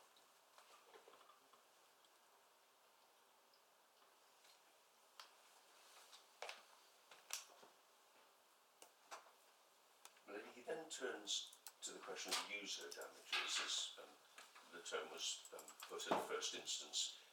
We're now supposed to say negotiating damages. Like Mr. Tomlinson, I'm of a generation that thought of them as Roseland Park damages, but it doesn't matter what we call them, we know what they are. The judge does rely on Murray at first instance, the decision of Mr. Justice Patton as he then was. And whilst it's true that the, I think it was either an order for summary judgment or a strikeout of the claim was overturned in the Court of Appeal, the thrust of the Court of Appeal decision was that Mr. Justice Patton had wrongly held that it wasn't arguable that Article 8 was engaged. His memorable wording was, there's still an area of interaction in the public space, such as riding on a bus, which in England doesn't engage Article 8. And the Court of Appeal found he was wrong on it being unarguable that Article 8 was engaged, and therefore the misuse of private information claim had to go back, and because of that error, his analysis of the data protection claim would have to go back. And it's right, and I acknowledge that the court did say that the first instance court should look again at the concept of damage, but there is no discussion of his approach, Mr. Justice Patton's reasoning as to why Roseland Park damages aren't available. And in an area with limited judicial analysis, in my submission, the judge shouldn't be criticised for drawing attention to that passage and that reasoning by Mr. Justice Patton. It wasn't his only reason. He goes on at paragraph 77 to refer to the three reasons given in Douglas and Cologne as to why negotiating or licence fee damages aren't appropriate in privacy cases. Mr. Tomlinson says one of those, namely unreality, is no longer relevant because the Supreme Court in one step has said it's just a tool, the imaginary negotiation. But that doesn't impact on the other two reasons the judge mentions. And in any event, in our submission, unreality is still a factor even after one step, and the judge cites the relevant passage at 79.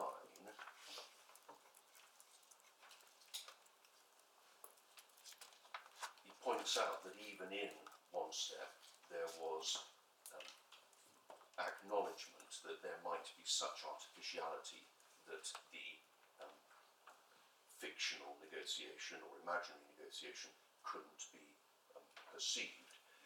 But the heart of his judgment on this issue, Mr. Tomlinson hasn't engaged with, and it appears at paragraph 78 and 80. What the judge points out is that such bargains, such hypothetical bargains, take place every day, millions of them, but they don't involve the payment of any money. He says, on the contrary, the implicit bargain is that if the consumer consents to the acquisition and use of their personal data in the way set out in the privacy notice or cookie notice, the consumer will receive something else of value in the form of targeted or filtered communications, more likely to be of interest to the consumer than if consent was withheld. The only alternative on offer is the refusal of consent. So he says you don't imagine a fictional negotiation when you know those facts. And in our submission, there's nothing wrong with that reason. And he develops it at 80 in terms of the homogeneity of the class. He points out that the class would divide into at least 3 subgroups. Some reasonable people in the position of some class members and some members of the class would no doubt have been unwilling to grant a release, wanting to guard their personal data. Other reasonable people, some other members of the class, would have been willing to grant a release and to permit the use of their personal data on the terms offered by Google in return for nothing more than the central promising fact available to use those data to support the delivery of targeted sales and marketing communications.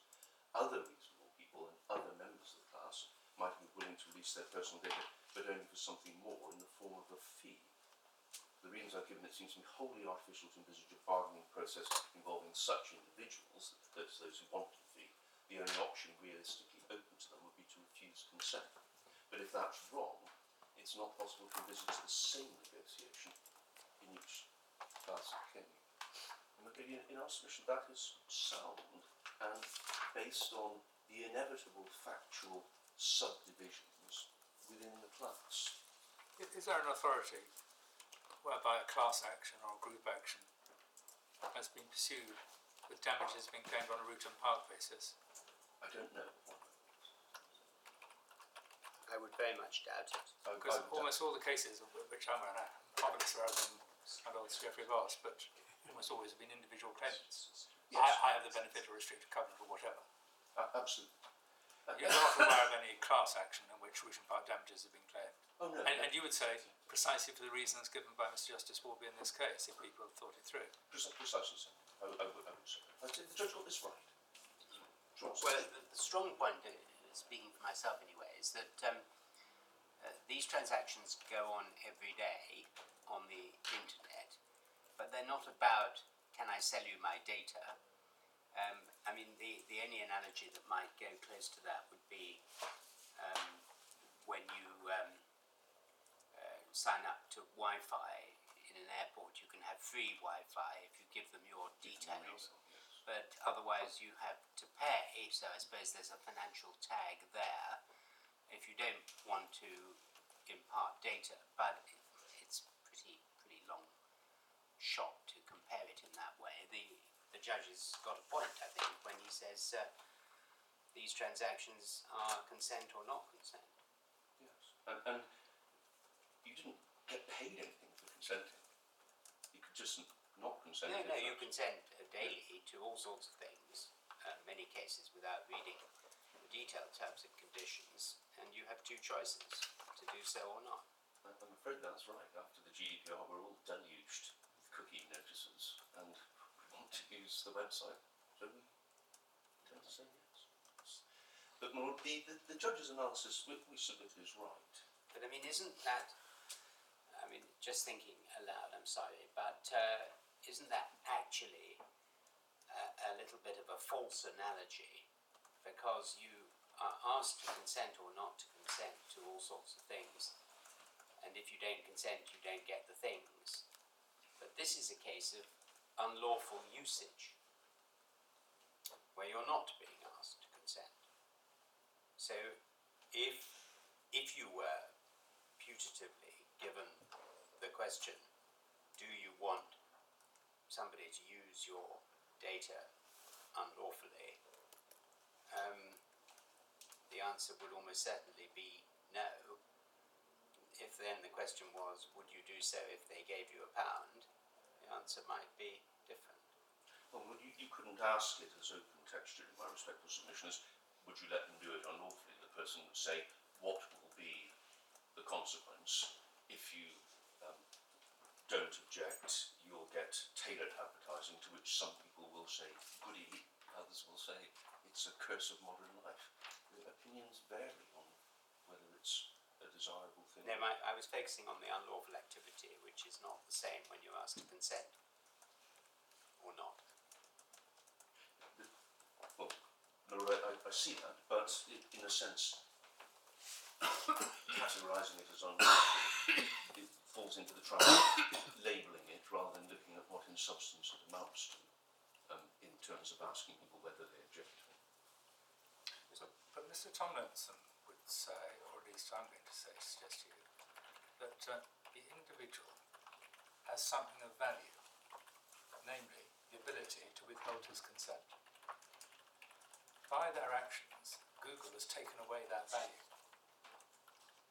Should that not merit some entitlement to an award? Not a uniform award. But it is something of value they have, namely to give or withhold consent. That is of value. It enables things to be done. And unilaterally, Google have destroyed that value on your argument.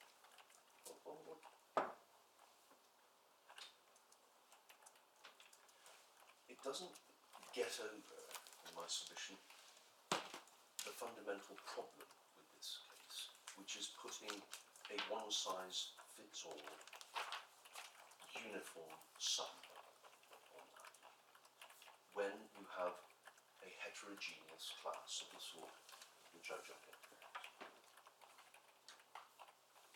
And it would amount to saying, which is, as you know, our submission is you can't, that any contravention gives an entitlement to more than a nominal reward.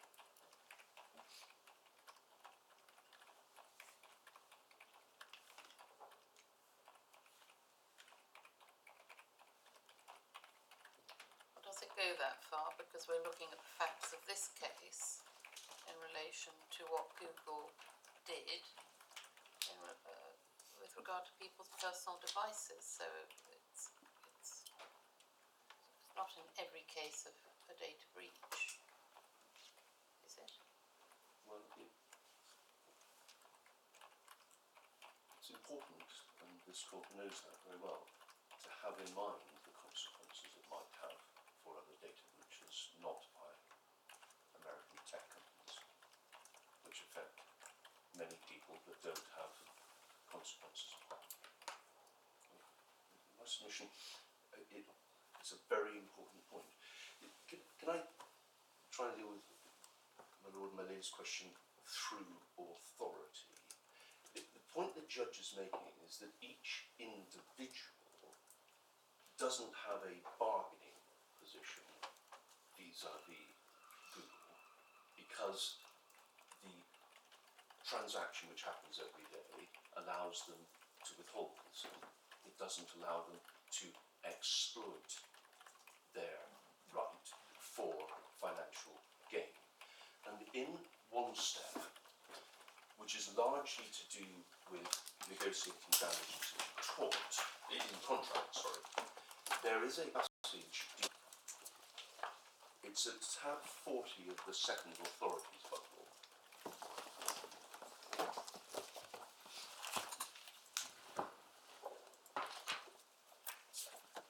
The case, as I say, is largely concerned with user damages in contract, but there's a section starting at paragraph 25 and ending at paragraph 30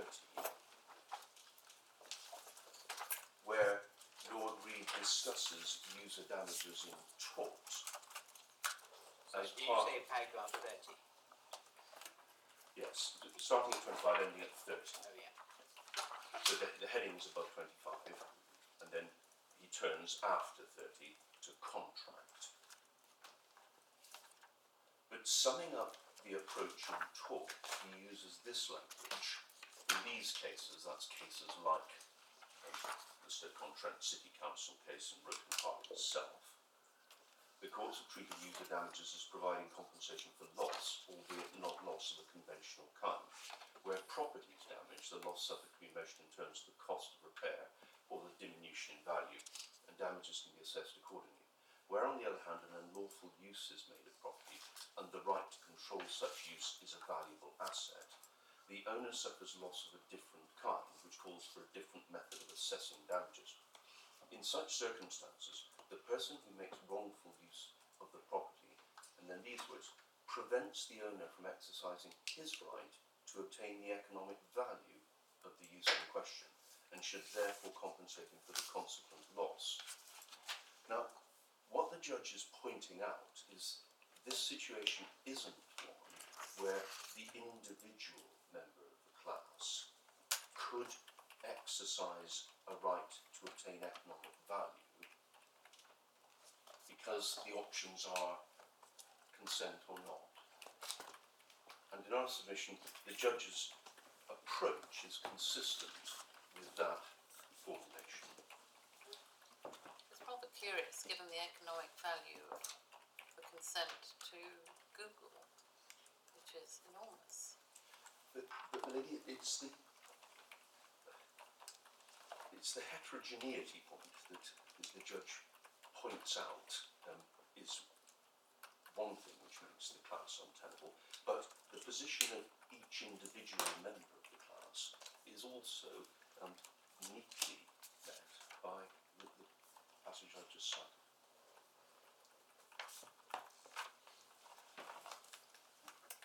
The final point Do you rely on the proposition that data is not property as such? It's not. But are you relying on that as fundamental to your argument here? Well, I do rely on that. It's not property. See data team and other such cases. And I understand that to be uncontroversial. Well, it is well, it's I would say it's not Controversial. I meant that between me and Mr. Thomas. It is the current law. Yeah. Binding at this level.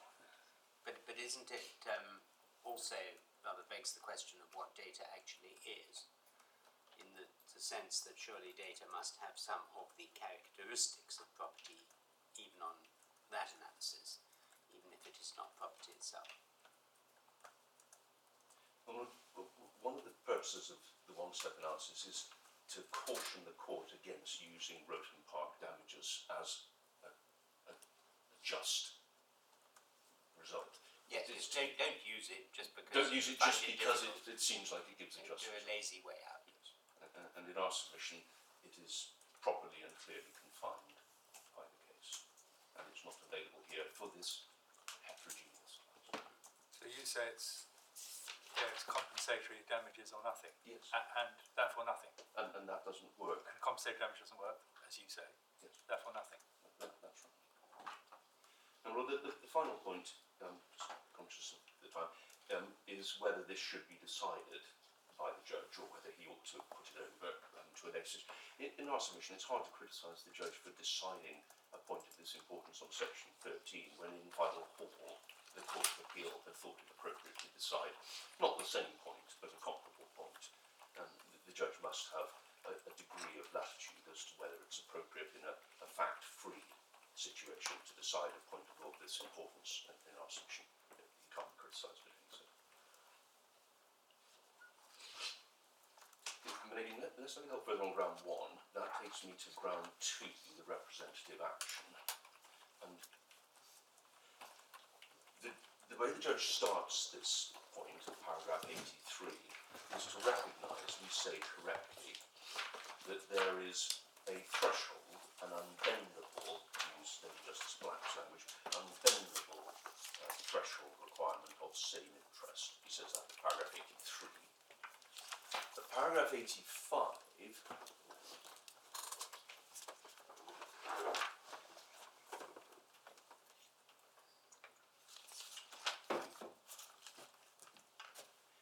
he recognises the various statements about the desirability of flexibility But he then comes to the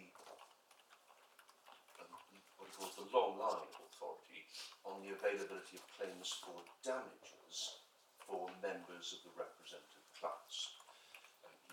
And that deals with that in paragraphs 87 to 8. And we submit his analysis is correct, is sound. You need to start, and I'm going to canter through these because Mr. Tomlinson has made reference to many of them, but you need to start with Duke of Bedford and Ellis, which Mr. Tomlinson rightly acknowledged was the leading case. It's at tab 11 of the first authorities, by the way.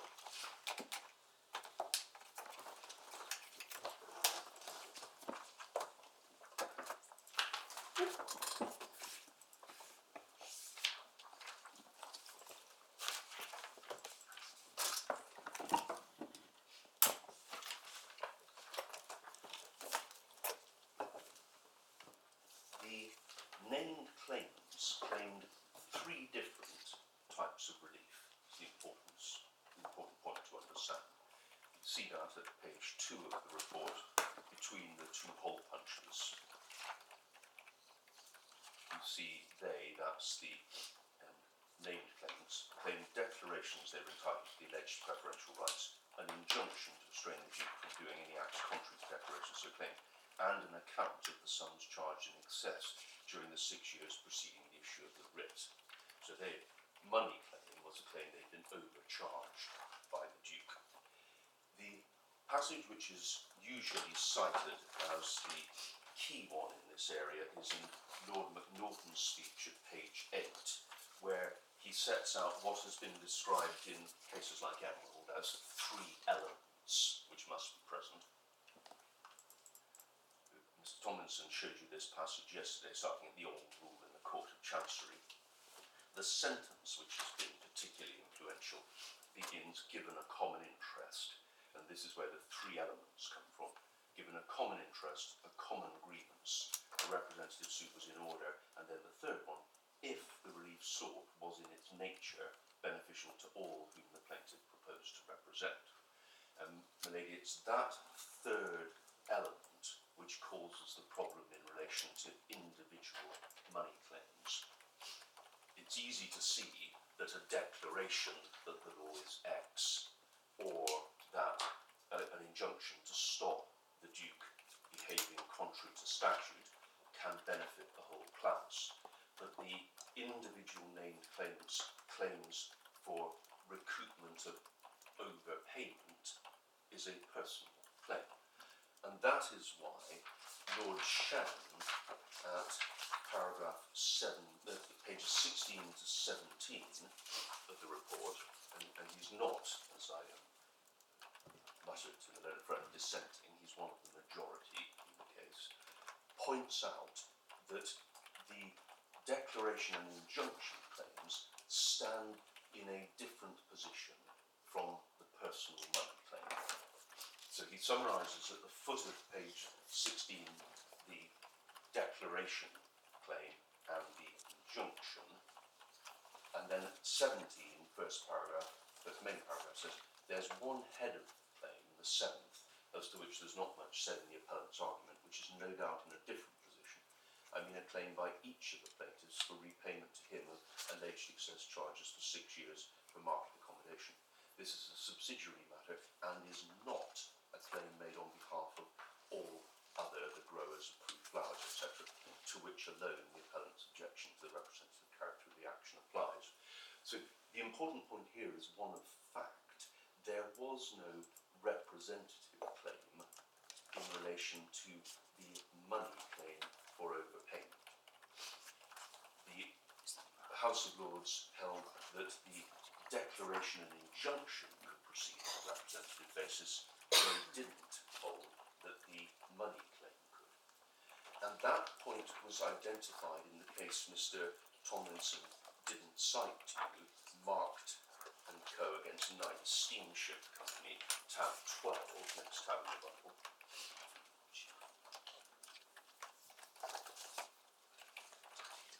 I think you mentioned that it had been disapproved. Yes, he didn't show you any disapproval, and our submission, it hasn't been disapproved. It's been distinguished, but the fact that the courts felt the need to distinguish it suggests that it is still authoritative, and the book to which my Lord the Chancellor wrote the foreword says that it's authority for a restrictive interpretation of Rule 19.6. I'll show you that in a minute. But what happened in Marked was that just before the limitation period was about to expire, 2 writs were issued by cargo owners on behalf of all other cargo owners. The reason there were 2 writs issued is because some of the cargo on the ship which the Russians had sunk was contraband, and it was worried that the cargo owners whose goods were contraband might not have a claim. But the claim was by each of them for damages, and Lord Justice Fletcher Moulton at pages 1035 and again at 1039 to 41 deals with the possibility of a damages claim. He says at 1035 there's another objection which to my mind is absolutely fatal. I'll take for the purpose of this part of my judgment that which I consider to be the most authoritative statement as to the cases in which representative actions can be brought, i.e. the statement of Lord Macnaghten in Duke of Bedford and Ellis. Sorry, I've not quite caught up with you. Where are you reading? So sorry, my lord. Page 1035 at the top. Yes. But there is another Oh, objection. thank you. Yes, I've got it. But there is another objection which, to my mind, is absolutely fatal. And then he says he'll take Lord Macnaghten's formulation, which I read a moment ago, as the most authoritative statement. Lord Macnaghten says, given a common interest and a common grievance, a representative suit was in order if the relief sought was in its nature beneficial to all whom the plaintiff proposed to represent. These words show that where the claim of the plaintiff is for damages, the machinery of a representative suit is absolutely inapplicable. The relief he's seeking is a personal relief, applicable to him alone, and doesn't benefit in any way the class for whom he purports to be bringing the action. And he returns to that, my lady, at 1039 to 41, and I'll just pick it up if I may, at the bottom of 1040. 3 lines from the bottom. The relief sought is damages. Damages are personal only. To my mind, no representative action can lie where the sole relief sought is damages, because they have to be proved separately in the case of each plaintiff, and therefore the possibility of representation ceases.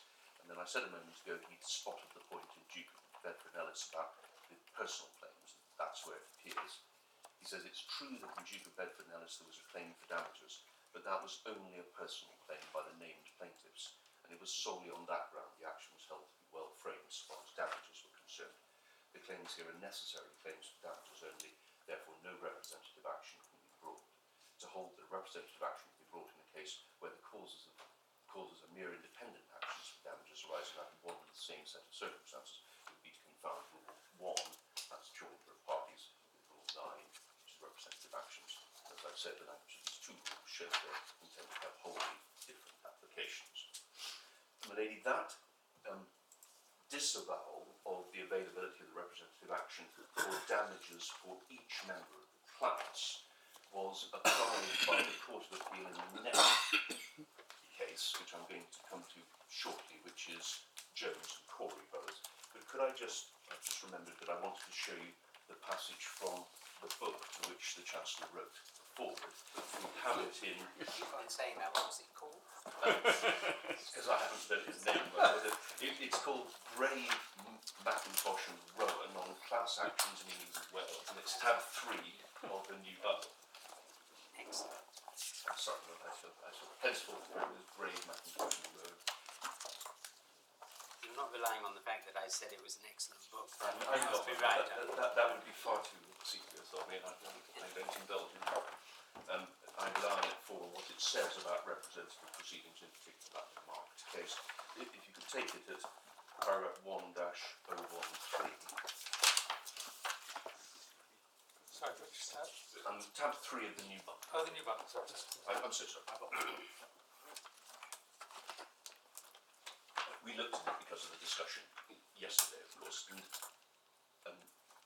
paragraph 1013 sets out the history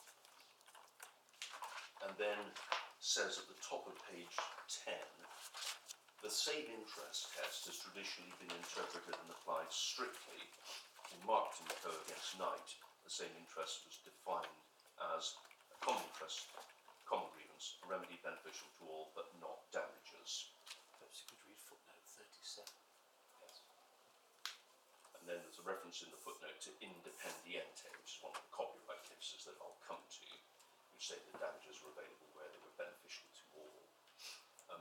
Reading on the 1014, more recently the Court of Appeal in Emerald addressed what was described in that decision as a bold attempt at keeping a procedural novelty alive. The case concerned claims for damages against British Airways based on alleged infringements of competition law in respect to the so-called air cargo cartel, aimed at litigation was to obtain collective redress for purchasers of air freight services. Claimants sought to bring claims under 19.6 as represented as direct or indirect purchasers, the prices for which were allegedly inflated as a result of the cartel arrangements. BA denied the action filed in 19.6, objecting that the claim purported to cover a wholly indeterminate vast range of potential claimants, far exceeds the scope of the proceedings contemplated or permitted as representative proceedings, and whose interests may be divergent or even conflicting. Applied to strike out the representative element of the claim. In upholding the High Court strikeout decision, the Court of Appeal confirmed that claimants didn't have the same interest as those they sought to represent for the purposes of 19.6. Reading on, the Court of Appeal gave some clarity in relation to the same interest test, confirming that claimant the represented class must have a common interest and a common grievance, and the relief sought must be equally beneficial. The following points also come out of the judgment. See the 2 points which I've picked out. As members of the represented class wouldn't have the same interest in the defence might be available in answer to some claims and not others. For example, if BA could run a successful defence, some club members have passed on the inflated prices that be liable to some but not others, could therefore be said that customers have the same interest. This strict approach to the same interest has resulted in the representative action being used infrequently. And then while we've got it open, if you could just note what is said about Mill Harbour.